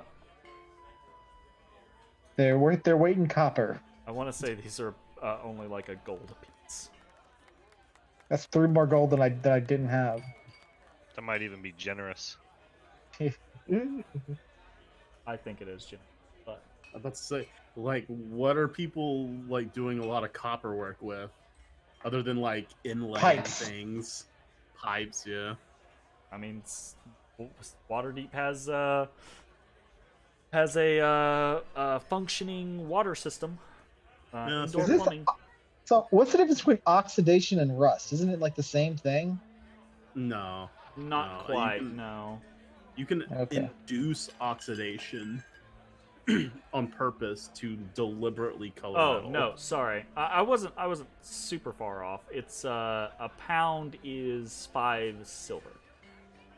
So 1.5 gold for your 3 lumps. All right, this one's on me. 3 You guys just electrum have it. pieces. I mean, yeah. So you just give them to him. You're just like, fuck it, it's not worth it. Yeah, and it's goodwill. It's goodwill, my dudes. You're like, Thanks for okay, the help. all right. Embrick will say that he wants to play around with some copper anyways, so he'll take them off your hands. Sounds good to me. There you go. Take them. There are definitely some metals or materials that you guys could find down below that would be profitable things to like haul around. Actually, didn't you guys like find a bunch of iron ingots? Yeah, I sold those already. Yeah, so like those sold for decently well, but copper is one of those metals of it's like, like if you guys found a whole bunch of like copper ingots or something like that, Yeah, like maybe processed. they'd be- I get that for sure. No maybe they'd impurities. be worthwhile, but like, in general, probably copper's like low man on the totem pole. Yeah, all right, whatever. Also, I mean, I feel like I love how everyone was like, and I did it too, right? We're all like, copper, what are we going to use copper for? It's like, oh, wait, the mint. Copper is a coinage. So, like, the mint would absolutely use copper to make more copper. So, make some nibs. What is Dang. copper called Nibs. in Waterdeep? Nibs. Do you think it costs more to produce a copper than it's worth? Like our pennies? I would say probably, yeah. Don't make me sad like that. Yeah. More than likely, it probably does. But Waterdeep is more of like a shards and like silver and gold economy. Like nibs happen, but Nips. anyways, Nibs happen. nibs happen. Okay, cool. All right, thanks, boys. Fantastic. Is there anyone else that has activities for the day that they're interested in? Or are we all done? Yes, I would like to go find. Oh yeah, 3 you're strings. doing another day. Yeah, because you only Another day. went to the Gray Hands. Gotcha. Yep. So yeah, you can do 8 hours with 3 strings. Go ahead and mark that one down. And then I Thanks, think everyone's Patrick. about full up at that point. Or if I'm Yeah, I'm done. I might I'm be full up. misremembering. Is everyone good after that? I am good. Yeah, I think so. All I right. would say though, like if Bones comes back with this fancy new dagger, like Matt might be asking about it. Like, oh, how'd you get that? Oh yeah. So I made it. And then I had my new friend Ayatodin. He enchanted it. You know, I gave him a jet and some money, and gave him basically carte blanche. And now it's like this super cool black dagger with this white stuff on it, and it's real sharp. It's So let me super just tell you that fucking right now. sharp. It's super sharp. It's one That of those sounds things really- where it's one of those knives, you get it and you're like, oh my god, it's so sharp. I gotta cut a bunch of shit with it now. Like, it's just like, let's cut this thing. Let's cut this. It's like you see YouTube videos This- and they're like, "Hey, look, this knife can cut a phone book." Yep. Hey guys, Absolutely. have you heard Do about it. this? Have you guys heard about this thing called Howl Down? Apparently they like hunt trolls. Yeah, actually, I was gonna ask y'all see if you wanna do Howl Down. Been hearing about it while I work with the guard. Out I'm on sorry. patrol. What is it called? Howl Down. Howl Down. I think I might be interested in something called Howl Down. Oh, Ashes. I thought I told you about that. It's because you're a dog man. Oh, it's a dog. Yeah. Anyway, so they, I imagine in the canon that is my head, right? In the comic book of this story, right? That caption happens. Hey, it's because you're a dog man, and everyone goes ha ha ha ha, and Ashes goes ha ha ha ha, hulks out and just like slaps Matashtai across the face, and he goes flying across the bar, right? And then we transition into like 1 hour later, right? You know? so anyway, Melanor says they hunt trolls, and coincidentally, I'm now very interested in having a large troll heart. Why? Kind of yeah. I'm Wait, glad you asked. Do I Matt. want to know? And then I pull out my Minotaur horn dagger and I unscrew the bottom. I'm like, hey, I'm gonna fill this with something and I'm gonna make it regenerate. And I'm gonna use this troll heart and my new friend Eatodin, and we're gonna make it regenerate 5 ever. So if we do this and we want to cross a troll, don't murder it with fire. No, death murder it, and then I'm gonna cut the heart out. And then fire. And then probably continuous fire until we get it to him. Well, you know. Christ. So what you're saying is I should have the magics that contain fire. I don't know, probably end ice. I don't really know how you preserve Boy. something like this. Oh, Well, I mean, Ezra, you already have a spell that is very useful for this type of thing. Normally I would say you put it on ice, but I'm told that the trolls will regenerate from just like whatever, so I don't know how that works. Ice would be a useful situation. Like So, yeah. freezing it. Now that would only last for so long, but freezing it would definitely be an option. Yeah, And more what like I'm talking a- about, Jake, is the no healing from your chill touch. your Yeah. chill touch. Yeah. Yeah. So if you're Light bulb. repeatedly It hitting took me a something, second, I'm like, it how can't dare it's just- regenerate if you're repeatedly chill touching it. Cool. So. You know, I never. Now, really granted, thought that's about like with 6 trolls. seconds, like legit, like chill touch heart, chill touch heart, chill touch heart, chill touch heart. Like that's gonna be an annoying trip, but Yeah, you can I know. just get like a cooler of dry ice? It Yeah, is you absolutely. called resilience, Yeah. and Ezra has it in tons. You Oh, does he? absolutely could do something like. If trying this to thing freeze gets heart. up and hits me, I'm not going to be happy. So chill touch, chill touch. That's I'm fair. gonna cut his heart out. So I would say, as this conversation is happening, right, Ezra, I would say, you just because I imagine you kind of like you gloss through things as you're researching. So I would say you've probably seen potential applications from troll parts in some of your alchemy.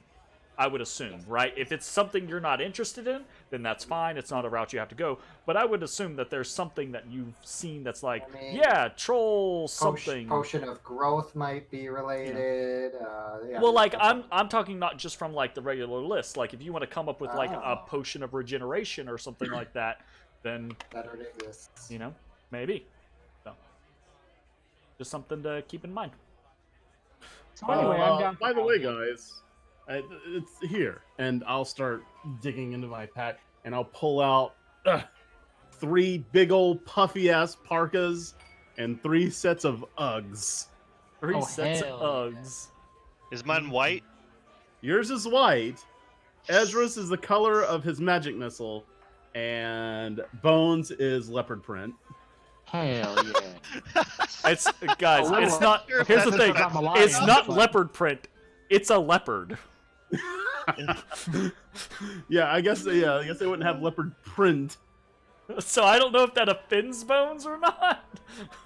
I mean, was it from a tabaxi or just like a leopard? No, Probably I just- wouldn't. I guess I mean, wouldn't know. Yeah, I but- guess technically you wouldn't know, but you know. What, do we all look the same to you? Wow. messed up. Oh, the inherent racism in Dungeons and Dragons. I'll say, did you say something, Bones? I'll look over at the leopard print, the leopard print parka put beside. That's fucked up. Oh, sorry. Sorry. You're over there. You know very I well thought these Malaya would be and useful Ashes. to at least handle that one room out there. You Also, don't very well, Hollow everybody. Down might be kind of cold. Might be able to put these on as well while we're out. Absolutely. If you guys aren't wearing winter gear while you're traipsing around in the snow for multiple days, there would be some exhaustion that would like to say hello. I'm All right, well, we have inexhaustible. winter. Yeah, well, we have winter gear now, so whatever. Yeah, basically everyone Inside for most of the days, so everyone can notate that they have winter gear. how And heavy is it? the winter gear is 6 pounds. pounds. Jesus. Yeah, because it's twice as heavy as your common clothes. So- because it's I'm probably gonna get winterized. Did I mention it was super fluffy and warm? It's It's super super fluffy and warm. Very nice, very nice. It's THICC.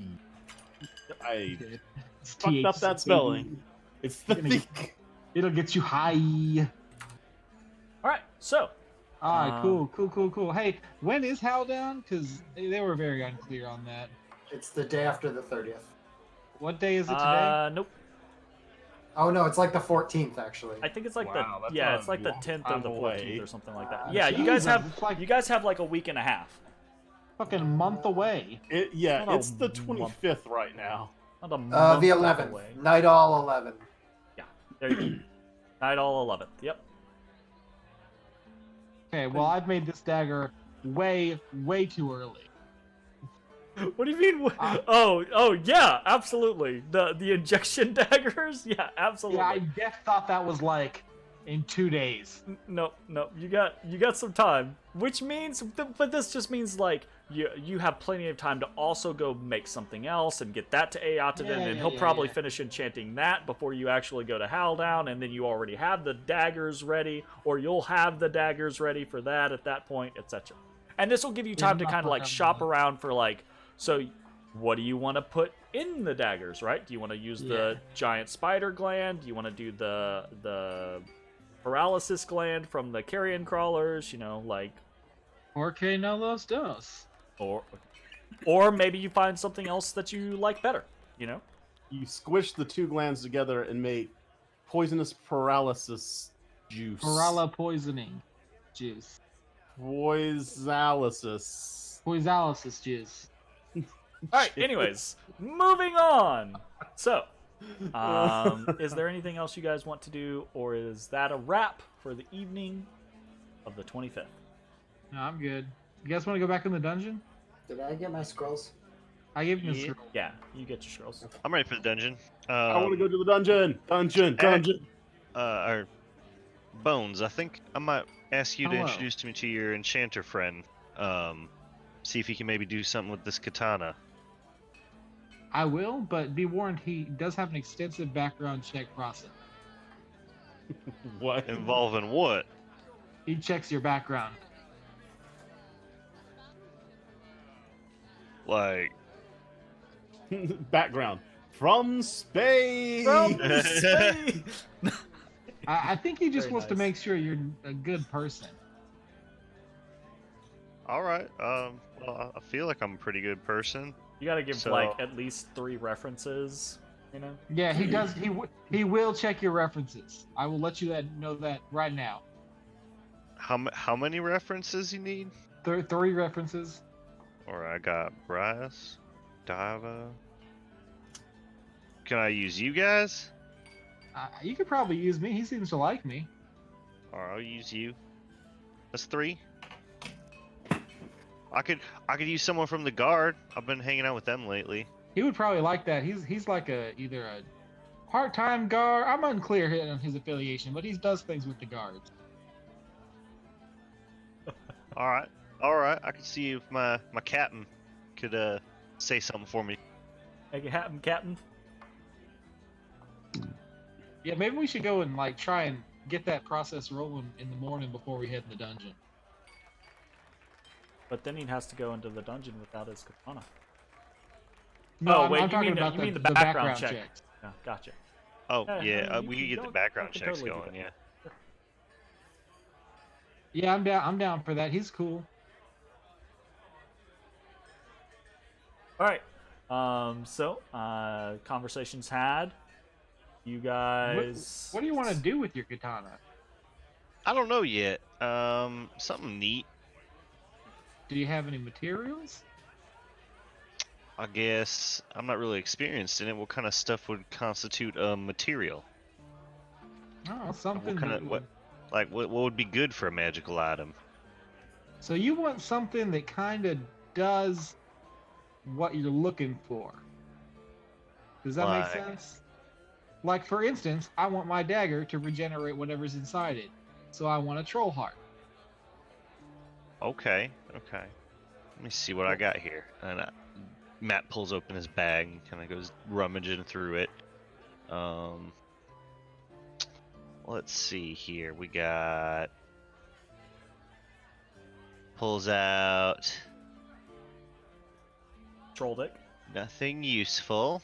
Also, if you give him cool looking gems, it'll make it colored. I pull out the ornate box with a withered hand. I don't remember what this is for. Y'all remember this? I have no memory of that at all. Ornate box with a withered hand. Yeah, it's got an old withered hand, and then we found it down in the dungeon. It's probably something that I shouldn't put into a weapon, but... Oh, was that one of the super extra cursed items? Yeah, probably. One of the freaking horror cruxes? Yeah, it might have been a Horcrux. Yeah, I don't think you're supposed to touch that. Didn't we, like, put that in there with Mage Hand? Yeah.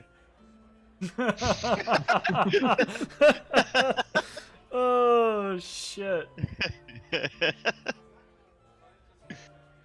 Hey, we gave the circlet of blasting to someone, right? That's still in my bag. We did not give it to anyone. I thought we gave it to Oh, we did Ashes. not?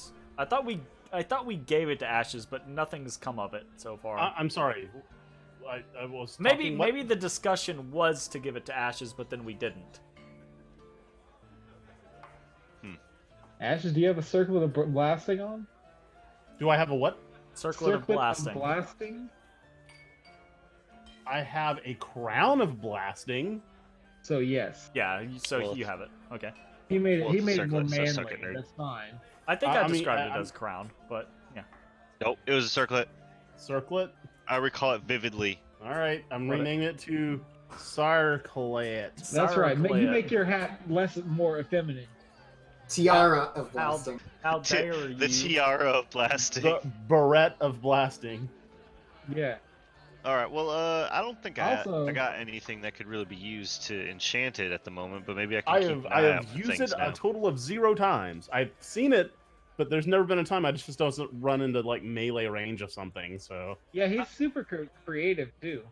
So like, I don't know. Do you have any gems?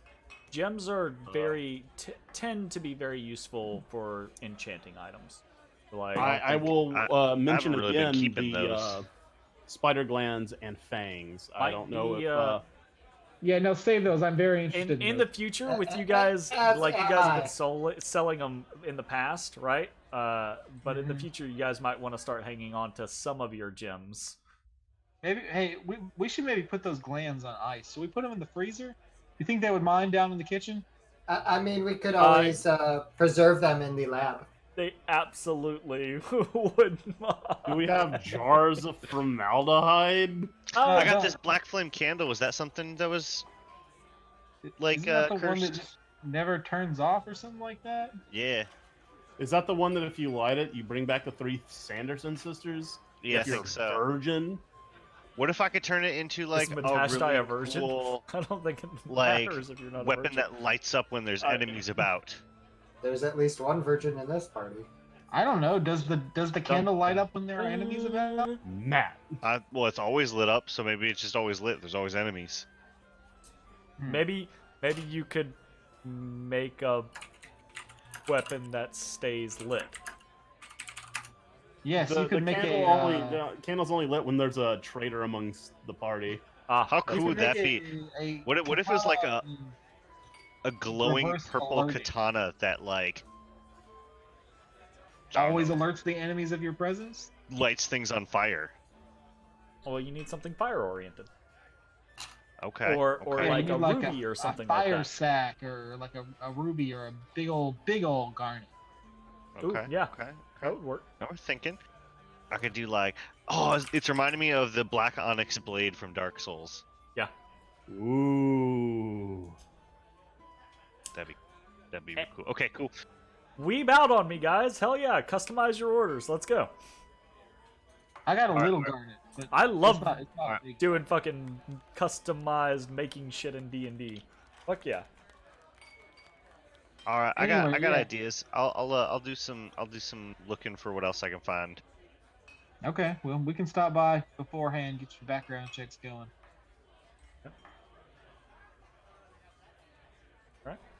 Other than that, dungeons in the morning? Hell yeah. Fantastic. All right, so you guys rest for the night of the 25th and wake morning 26th. Disaster. And you find the city is thawed just slightly, right? The streets are muddy and running with icy water, right? A little bit of a warmer day than it has been the last couple, and the snows are slightly melting. Makes travel kind of a gritty, unpleasant prospect, but you guys make your way. First off, you make your way up to Eotiden's laboratory on Tower March, and you introduce Matashtai to Eotiden. Bones. Does everyone go? Do you introduce everyone? Is this like a everyone thing, or is it just the two of you? Ezra would probably go just because he's now my scroll guy. Well, knowing that we're about to go into the dungeon, yeah, I think we just kind of party up. All right, yeah, we party up. So Eotiden. I like to wait outside because I want to make sure Eotiden's okay with visitors. Oh, okay. So you have everyone wait outside first, then you go inside. Yeah. Because since he doesn't give out his address. Gotcha. So you go inside, and he. Very Oh, considerate of you're you, back Bones. already. Did you finish working on something? I did not. Oh, Unfortunately. okay. But still, you're here. What can I do for you? Yes. One of my friends saw my awesome dagger and wanted to speak with you about the further enchanting opportunities. Oh, okay. I was sure to tell him, you got to background check him. You got to make sure he's a good person. So, Well, is he a good person? yeah, he's a pretty good person.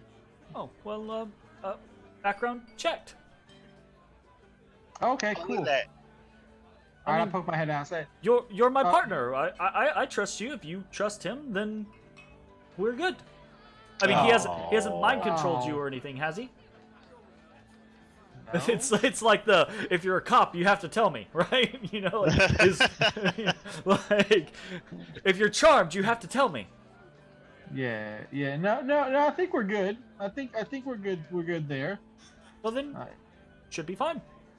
Okay. Did you want to meet him? Because he's got questions. Oh, is he here? Well, he's outside. I didn't want to just bring him in without consent. Oh, well, I appreciate that. Sure, he can come in. All right, I poke my head out. Hey, Matt, he said you can come in. Oh, awesome. Wipe your feet. Come in. Oh, I wipe my feet real quick. Okay, I come in. Hello. Hello. My name's Matt. Matt. How you doing? I'm well. Bones said you had some work potentially. Yeah, I saw what you did there with his dagger, and I thought that was pretty neat. And I like supporting local businesses, and and I also thought it might be kind of neat to do something with this here katana I bought a few days ago. And I kind of does he have like a table or something I can set it on? He has a counter. Okay, I'm gonna set it on the he's counter. standing behind, basically. As you can see, it's a bit generic. It looks nice, but it's nothing special. It just has part of my soul in it. Sure. Understood. Told it 2,000 times. What were you hoping to accomplish with it? Well, I'm not 100% sure yet, right? Currently, I don't have any specific needs in combat, but I'm always looking for another way to be better. I was thinking, I don't know, thought it'd be kind of neat if I could just like flame trail behind it and like, I don't know, maybe do something like a fire shield around me or something, or I don't know, something cool. Okay, right. So Eotaden gives you sits you down and gives you the talk about. Look, no, it's fine. You just coat the blade in human fat, and you have ignition source. About It's like Shishio's sword from Rurouni Kenshin. gives you It's the talk super about easy. expectations and what your limitations are, right? Starting small, etc. And he gives you the basic spiel about like if you bring him objects that are kind of akin to what you're wanting to do with the weapon, right? He can use those to enchant the weapon with. Otherwise, he can just enchant weapons like to be generic +1 weapons, those types of things, without any real materials. But and he'll say that, but it's clear that that's kind of mundane and boring, right? He wants to do cool experimental shit. So Okay. What about a katana that when I unsheath it and swing, it makes a dust or like a black billowing cloud that blinds the enemy for a moment? that sounds very interesting. I don't necessarily know what you would bring me to have that property. Ninja dust. No. Ninja dust. What's a ninja? Right? What's the ninja? What's a ninja? More like a nanja. Nanja. More like a nanja. But I mean, so you understand, God player, damn, he's right? such a Understands treasure. the mechanics Yeah. spiel. So, Yeah, I got you. Like, Eotaden gives you the mechanics spill and kind of like tries to coach you up, right? Like you Matashtai comes in with these like, ooh, crazy powerful ideas, and Eotaden's like, oh yeah, let's bring it back down. Bring it back down. Like, ooh, bring it back in. Like, we'll get there eventually, but first. So. First, bring me a troll heart. Yeah. But I guess, what should I be on the lookout for as far as resources for something along these lines? So he will say, right? Anytime you encounter a monster, watch what it does, right? If it does something special, like a troll, right? You cut it and its flesh knits and regenerates back, right? That's a property. If you find a salamander, right? Its fire roils off of its skin and it shoots beams of or gouts of flame, right? I kind of hit bone as this is happening. Fire. He says, Fire. well, then perhaps, there's a flame sack or something that they utilize for that, or maybe the heart, or the maybe you encounter something that shoots some sort of daze out of its eyes, right? Well, those are components that I can utilize to focus those natural energies into something more arcane and instill it within a weapon. Matt. Or art. It doesn't have to be a weapon. It can be armor. It can be a trinket. It can be anything you like. Let's get some intellect devours and embed it into your samurai sword, and you can hit people with the stupid stick. I was literally just thinking that as you started saying it. What if we You could use Like every potentially- time you hit, it decreases their int by 1. You could potentially like bring an intellect devourer in, right? And like do something based off of like like a stupefy type thing, right? Like you hit it and you have a That's chance like a to like straight up mage masher. like something like that. Yeah, absolutely. Now there are going to be caveats, right? Like these are all experimental things, so normally they're going to come with like charges that refresh on a day, right? Or like it might give you the ability to do some sort of thing, but that thing is like a one-time daily use, that type of thing, So, going back to just like the basic stuff like making weapons +1, Sure. I just bought this maul. Sure. So a +1 just for everyone to know, a +1 for Eotidan to enchant that is 5 days, Damn. and 200 gold. And Zach and I haven't really worked through the gem concept yet, but conceptually you can have a comparable gem help reduce the time it takes. You know what? I should probably do that. Then you're not going to have your new maul. I know, but if I'm patient, I'll have a better maul for later. Yeah, or you could find a better one. I mean, that's putting a whole lot of chance I in will there. I will also say this, right? I will also say I'm super enthusiastic about this. I love this idea right now. But I will say, from, again, stepping away from playing the game and coming in from more of like a social aspect and talking to us about like mediating things, I will say this is super exciting, but this is a character kind of created for, or an NPC kind of created to allow Zach to go Not his use that route with weapon? his character. So if this is something that you guys are interested in doing, right?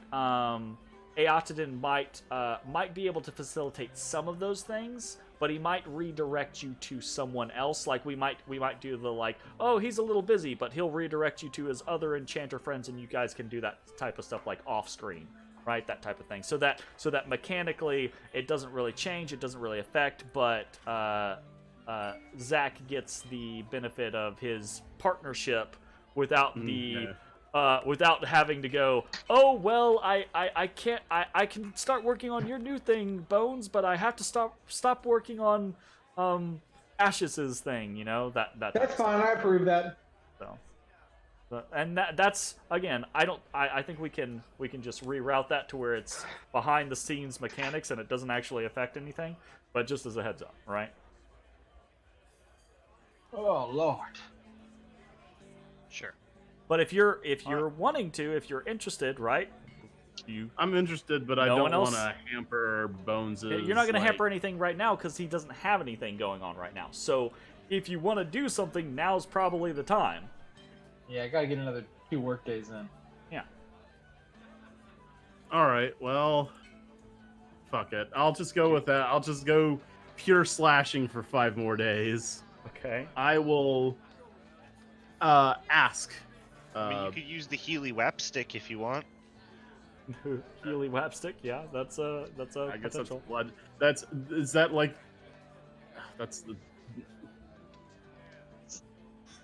Oh, I'm sorry, it's not 2 6 damage. Well, no. It's not that it's up to my standards. I don't want to take away from you. Sure. But yeah, all right. do you have- yeah, I mean, I got bludgeoning, dog. You have a gem that is 100 gold or above. Let's see what I got. You have any gems? I don't know if you have any gems. I I'm think you guys seeing have what just I've been got. selling your gems in the past, Yeah. which is fine. Like, no reason. Just going forward, you might want to hold on to some.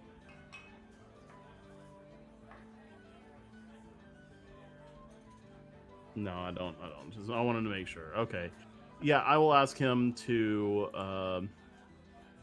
+1ify this maul, and I will hand him the maul as well as 200 gold. Okay. Or 20 platinum.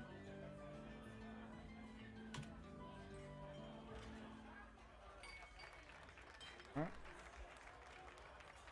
And I will put on the group timeline where that would land.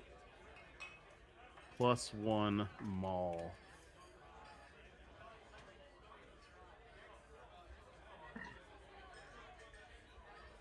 So you should be able to pick it up on the 1st of. There isn't an entry for that yet, so I'll make one after this. Or I mean, you should be able to make one if you have the ability to edit the document. Yeah, I do. All right, cool. Fantastic. So he will get that taken care of for you, and we'll go from there. And if so this is where I talk about that mechanic thing. Bones, right? If Zach, if Bones wants to in a day or two, like go back to Eotidan and be like, hey, I finished this thing. Can you start enchanting this other thing? Then what he'll do is he'll hand off the enchantment process of one of the maul to someone else. Basically, like we'll do the mechanics behind there. I would probably giant troll heart. Huh? Unless we find a troll heart in the dungeon, I think we'll be okay this time. Okay, well, fair enough. We'll talk about the mechanics if they need to. I'll work some stuff out behind this.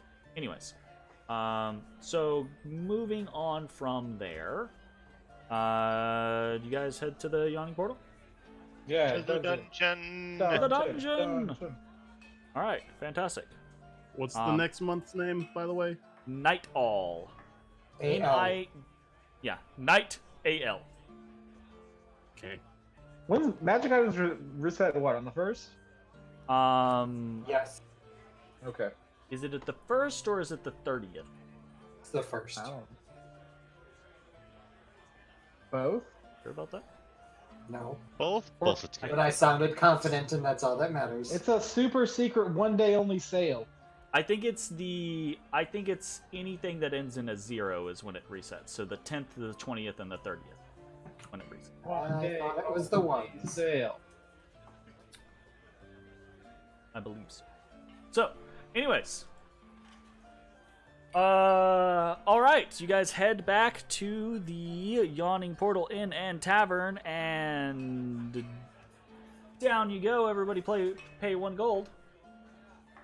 Down we go.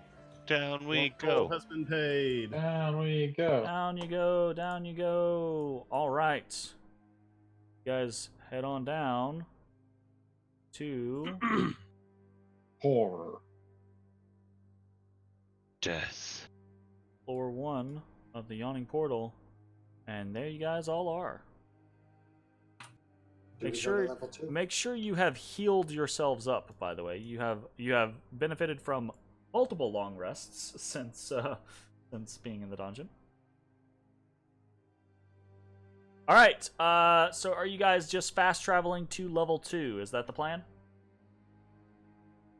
Yes. Yes, I believe so. While we're talking, I'm going to remind the group that I think I have a solution for Calabash's magic circle that was incomplete, and I'd like us to pop over there before we get too deep into floor 2. Who's Calabash? What's the solution? Blood? Always blood. No, there was a magic circle that was 3/4 complete on the floor. Remember the room where we found the chest that was empty, saying there was gold in it? And you I do not have no memory of that. amazingly? Do you remember fighting a bunch of flying kettles? Nope, no memory of that either. You did that, and you nearly died, which was funny. I have no memory of that either. I believe I've been healthy this entire time. Oh, Oh, hold up. Hold up a minute. Holla! What if We the are- magic we circle are- just lets him teleport The to us and murder us? 24th, right? Well, I Yeah, have it a puzzle that I think I have solved, and I need to finish it. I'm Yeah, okay with okay, that. Let's whatever. go. I don't care. Whatever. I'm not saying no. I'm just saying. I mean, be prepared. Why are tokens' backgrounds wrong? Be prepared. You must Dude, like seriously, Lion King was a super disappointment after they destroyed that fucking song. Like that singular moment made me realize how awful that movie was. Wow. I don't That's know my where favorite- the hell we are That's in my this favorite map. Disney song. We Passion. are right in the center.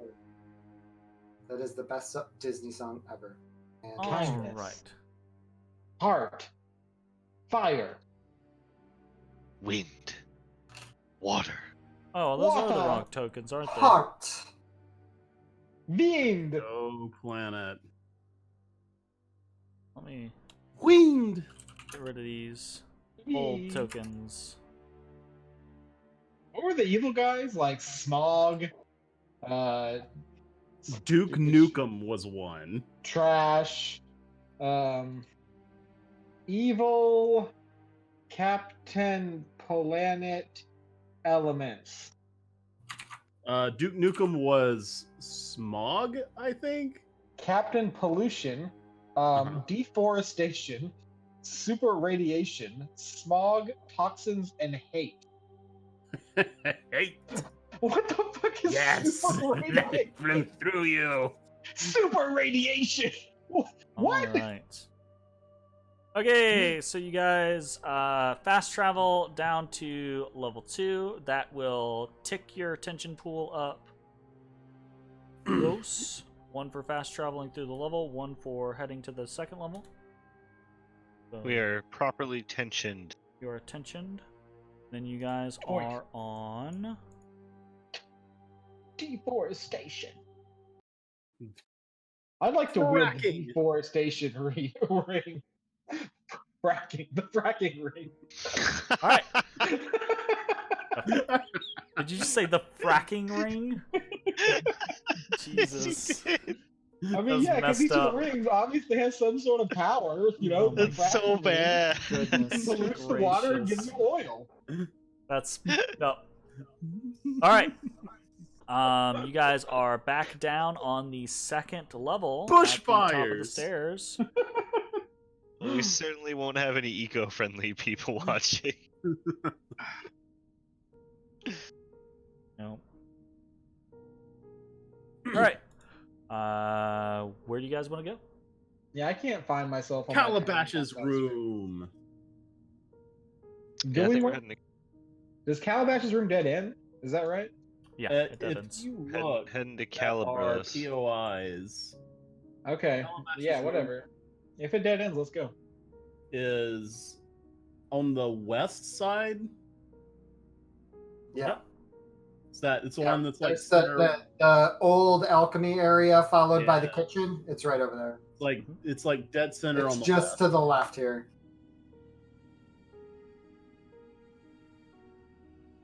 That is the wrong Nope, way. It's not up. It's not up. It's down. So that's Ezra is Halaster. not going up. Ezra is not going up. So I mean, you guys don't have to like run yourselves around. If you just tell me where you would like to go, I will fast travel you. That's good, because it's real hard for me to find stuff on this screen. Not a problem. All right, so you guys spend a few minutes traveling down past the Goblin Market and to old kind of alchemy chambers. This place is a little looks a little ransacked actually since you've last been here. The 2 rooms ahead or before, prior to this this bedroom, this bedchamber, have been kind of like thoroughly gone through. I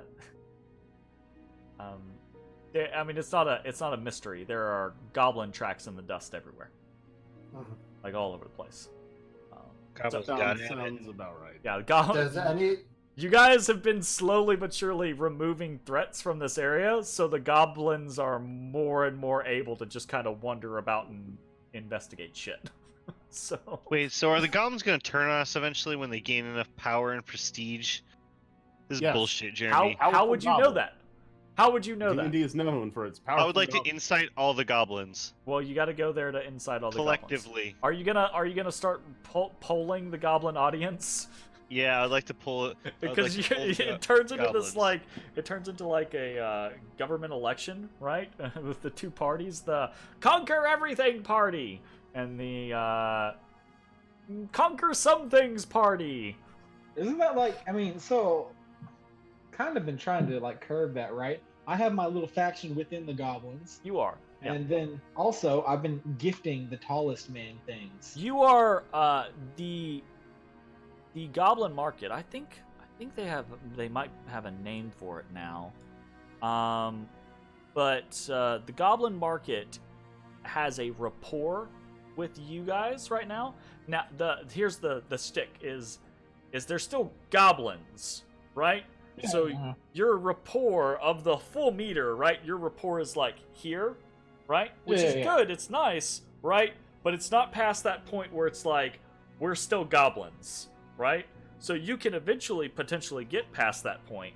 You're just not at Make it yet. them not goblins? break that ceiling. No, to the point Make being them like not goblins. you go beyond their baser instincts, right? Because they're goblins. They're naturally Sit on like the wily, upgrade. shifty creatures, and they'll kind of throw you under the bus to make sure they live, right? But you could potentially endear yourself to them enough that maybe one day they won't.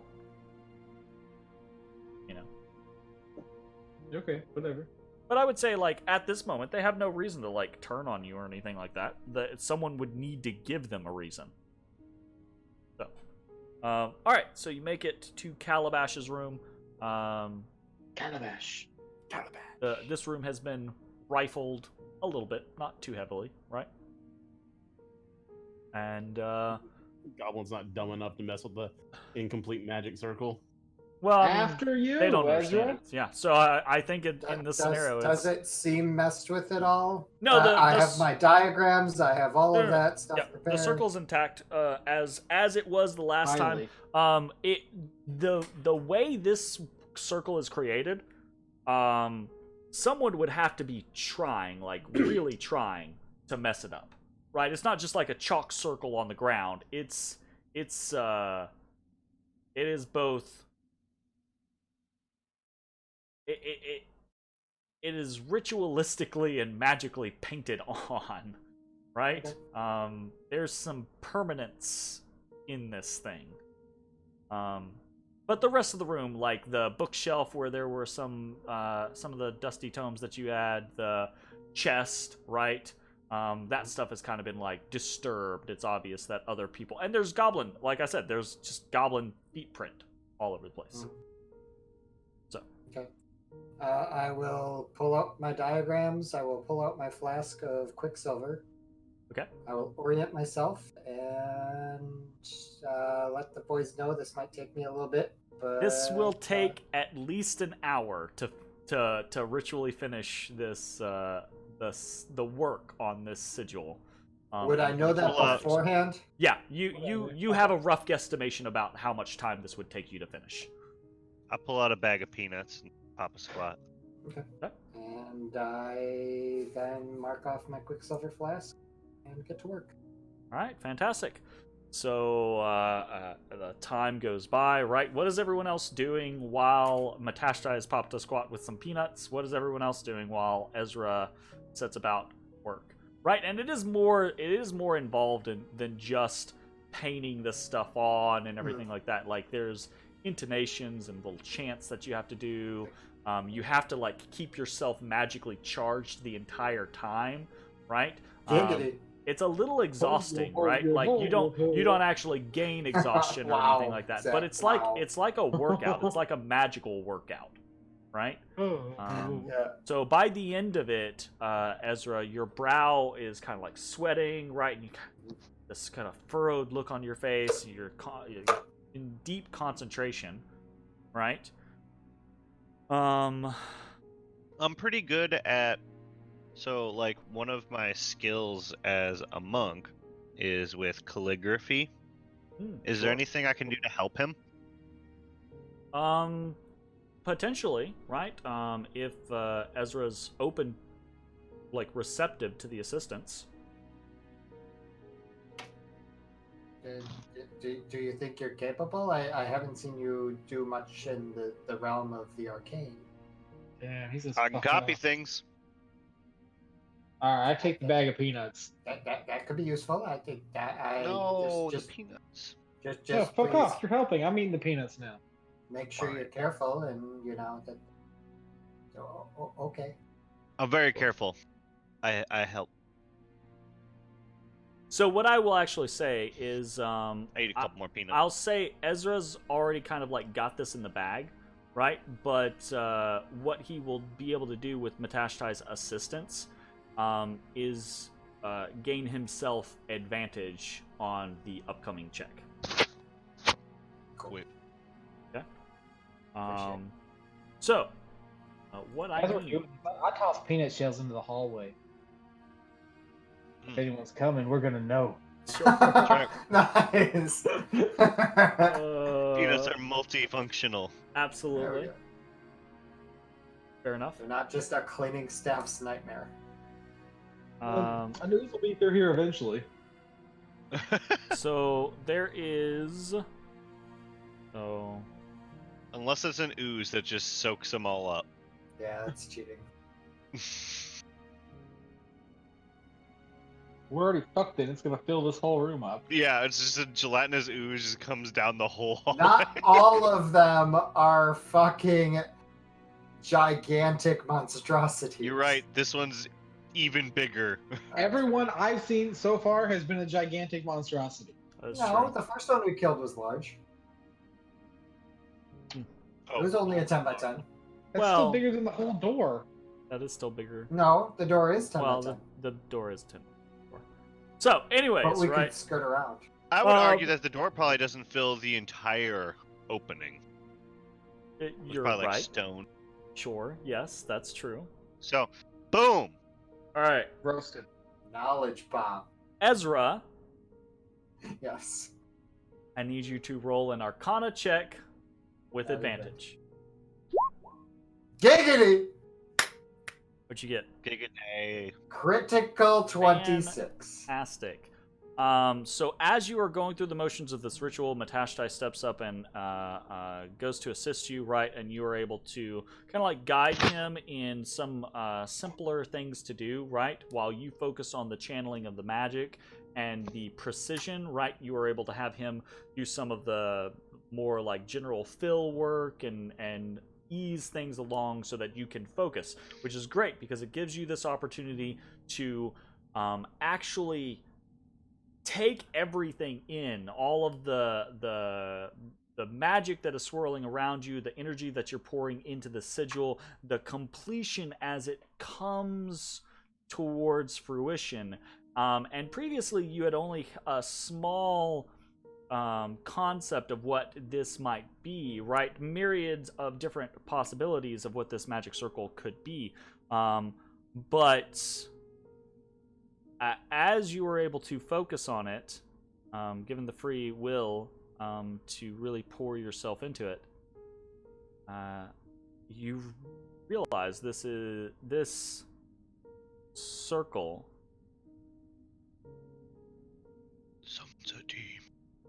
serves two purposes.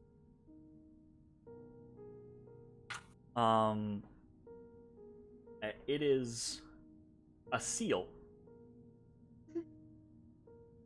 and it is a summoning circle.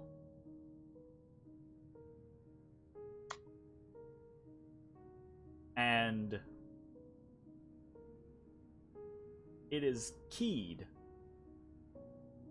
to a specific person. It's keyed in G minor. Now, It's Tulip. there's no... Well, there's... Summon from the submarine. No, there's And no... that's There's no how way... Aster dies. There's no way for you to necessarily know who it is keyed to. Right? The tallest. But you know that though that's what the magic is, right? Is that the way the circle has been broken, the way it's been created, is that it's sealed a person away, and that completing am I the magic able to will summon the person. Am I able to communicate while this is happening? Yes, or am I yeah, locked you are. in? I mean, you Okay. you probably couldn't carry out a long, drawn-out conversation, right? But you I absolutely would- could communicate with your allies. I would, in the most basic sense, relay. Just as a heads up, I think this is going to bring something. Please be prepared. It could be bad. It could be really bad. It could be oh shit bad, or it might be neutral. So So no good outcome then. All right. Well, I mean, assume the worst.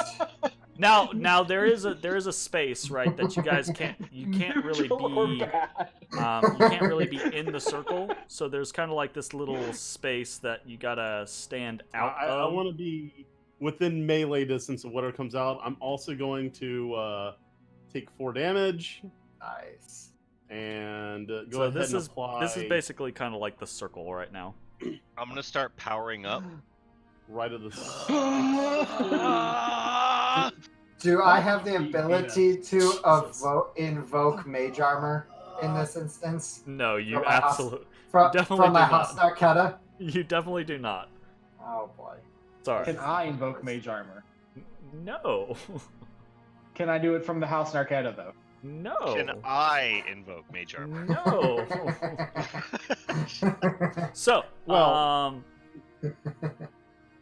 Ezra, right? You have this moment of enlightenment. Oh, no. You Yeah. realize these things about this magic circle. You speak out to your allies, right?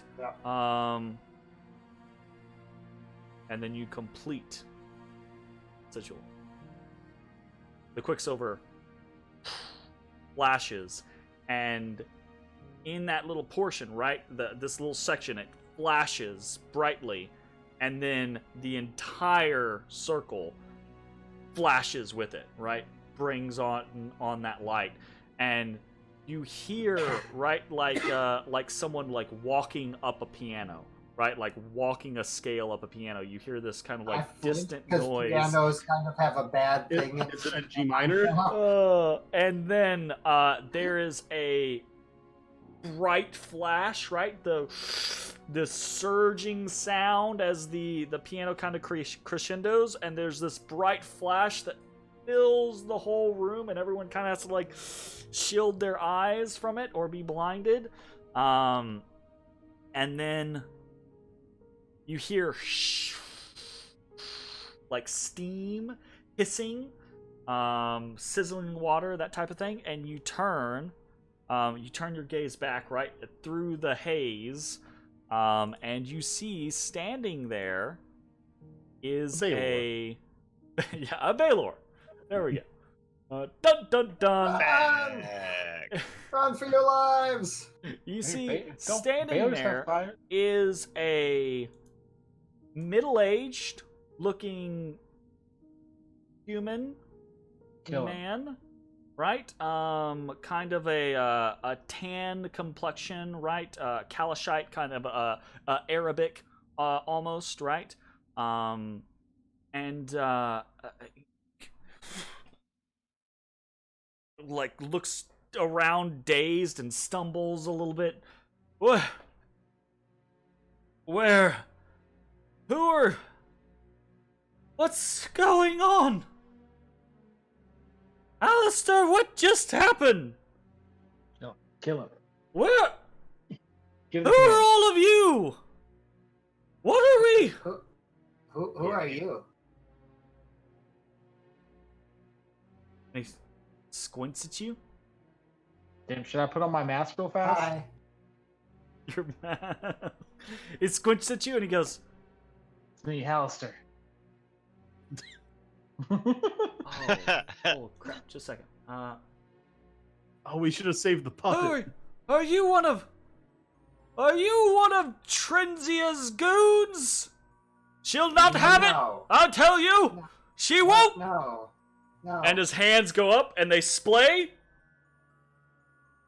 Or punch him in the and face. he casts a spell. You won't have it. You won't put. Oh, and I think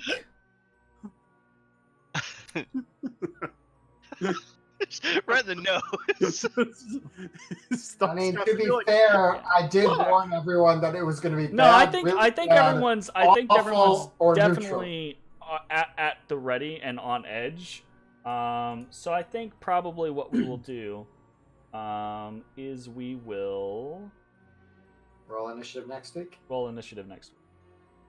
When I won't be here. Oh right, yeah. Well, in week 2 after. weeks. Yeah.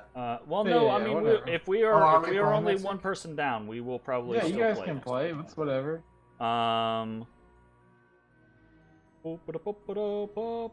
Let me read this real quick and make sure that he doesn't auto do something. Bitch. No, he doesn't auto do anything. That's fine. All right, so it's obvious, right? Like he is mistaken you for someone else, right? And he immediately goes into this like he looks drunk, or he looks kind of like incoherent, like he doesn't understand what's what going race is on, he? right? Huh? What race? He's human. Okay. The image makes him look like a tiefling. It Yeah, does. that's because it's the regular mage token is Yeah. he's a mage. That's weird. Yeah, I don't like it Human. either. I don't like that there's not specialized tokens for, but I mean I get it. Yeah, but the token for every mage in existence is fine. basically a tiefling, because that's the generic mage token for D&D. Wow. Anyways, so yeah, he kind of like he does this all of, and it's clearly that he's confused and he's just like instinctively reacting. He puts his hands up, and it's clear that he's gonna cast a spell at you, and we'll roll initiative next week. Bitch. All right. So, I had fun tonight. Yeah. We got a bunch of downtime stuff done over today and the last week. So I'm actually really excited to see all of that come to fruition. We may talk about, like, I may talk with you guys offline about maybe we just put together some lists to do some of the more mundane stuff. I had fun role-playing a lot of the stuff, but a lot of that took longer than I anticipated, so maybe I've established my shit now, so it doesn't matter. Well, it's fine. We also haven't done like downtime stuff. Yeah, we haven't done. I'm not since- upset about it or anything like that, but it did take almost 2 episodes to get through all the downtime stuff. So if we have another block where we think it's going to be like 2 or 3 days, then we might several spend things. more time just kind of like listing things out and then like knocking it off, like no RP, just like here's the mechanics, do type thing. So we'll see though. Like I had a good time with it, so I'm not like super stressed about it or anything like that. I do want to talk to y'all about like potentially doing Howldown, because if that's something that you guys are interested in, then I'll get started on actual prep work, right? And we can in 6 months when you actually make it to Howldown. That's generous. Right? Jake is very interested. Ezra, he was around the last time Howldown happened, but he wasn't a participant. And Yeah, sure. But now you like- might have a reason, right? If you go this alchemy route and you guys do actually go hunting trolls specifically, that might be something worthwhile for you. But he could also find something interesting in the dungeon. Absolutely. I want a so there troll are other heart. options. Sure. Well, Jake is very interested. Ezra could go either way. well, yeah. That's why we play both sides. Anyways. Jay and Ashes are both interested. Because of the name. Well, no. Well, Name alone.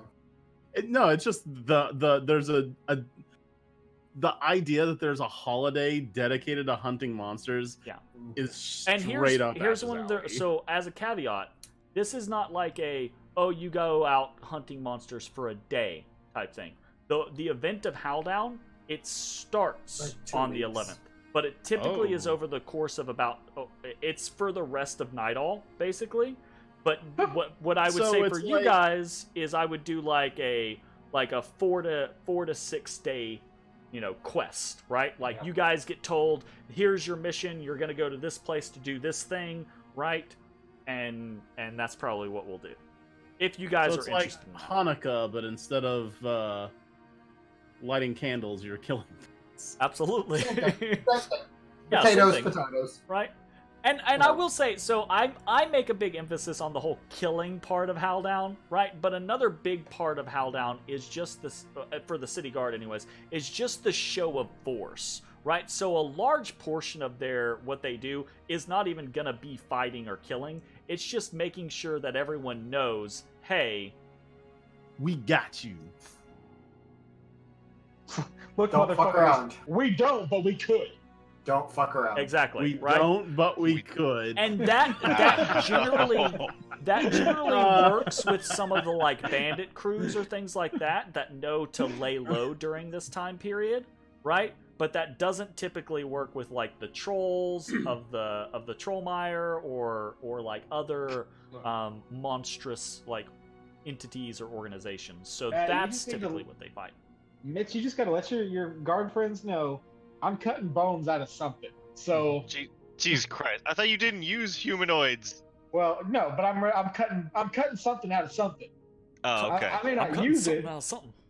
I'm just saying, if you want some boneless bandit sacks, that's cool. Or you could send No, us I mean, to, you guys have made it pretty obvious that at least for now, maybe this changes I want between some now and trolls. then, that you're interested in trolls, right? And trolls are definitely on the menu, so I don't see We'll any just hit up reason the why YouTube they comment. wouldn't be like, all right, let's send them at some trolls, maybe something large. Yeah, like if you guys, Monstrous. I'll come up with like a bounty board or something like that for you guys to like pick from, Rumbar, as- the troll king. right, like something cool like that. But it sounds like you guys are definitely interested, so I'll start putting together some side quest information on that, and we'll see where that gets us. And next week we're in the dungeon. Oh, we're making progress, boys. It's okay, boys. I can twin spell my chill touch. That is okay. Oh, for the I oh. was like, wait a second. to keep 2 hearts at the same time, Yeah. because you need 1 for each Or- dagger. Yeah. Cooler full of dry ice. I mean, well, probably just actual ice, not dry ice. I don't know. Where I you can would get only do dry it 6 ice. times, Zach. So Yeah, but dry ice doesn't melt out as fast, right? Yeah, but where are you gonna get Like, I dry, guess it dry was ice, looking- Zach? I don't know. The fucking door, the wharf. I don't know. Where the fuck do they have shit like that? and the dry ice has to keep on the Dry, travel. dry ice is not exactly a natural compound. I've always seen it exactly anywhere the way there's you any think. kind of fishing going on. They have dry ice. Yeah, Yes, it's because manufactured. we make it. We make it for people to use, Zach. Manufactured compound. Well, what you think they can't manufacture it? And- Maybe, yeah, maybe I not. do. We'll see. Maybe there's some sort of like Okay, Forgotten goddamn. Realms equivalent of dry ice. Hey, fucking Yeah. Rainier to borrow his bag of Colden if he has. I was gonna say a bag of colding. Yeah, you could potentially like rent a bag of colding or something like that, maybe from someone. As a full troll comes I wonder popping how out of the bag of colding. A magic item rental shop. There's money to be made there. That's an Yeah. interesting concept. That would be Fucking cool. rent a swag. With That'd the be- swag. That's what Aster needs to do. He doesn't need to have a full-on magic shop. Yeah, he just needs a that's rental a shop. rental shop. He needs to be the fucking Tom Haversburg of the pub. That's what he did wrong. He did like everyone else instead of doing his own thing. Yeah. Aster needs to get the fuck back here and like open up shop. Like what the fuck? Right. God damn. Aster was entertaining, especially when Ezra convinced him to open up. No telling where he is now. Probably 7 leagues under the sea with a bard Swimming with and a the bunch of fishes. gnomes and a creaky ship that's We'll have to do at like all times on the verge of falling apart. We'll have to do like a The one whole shot one of time. these days to like you know, like have Aster and Tulip back in the mix. That'd be fun.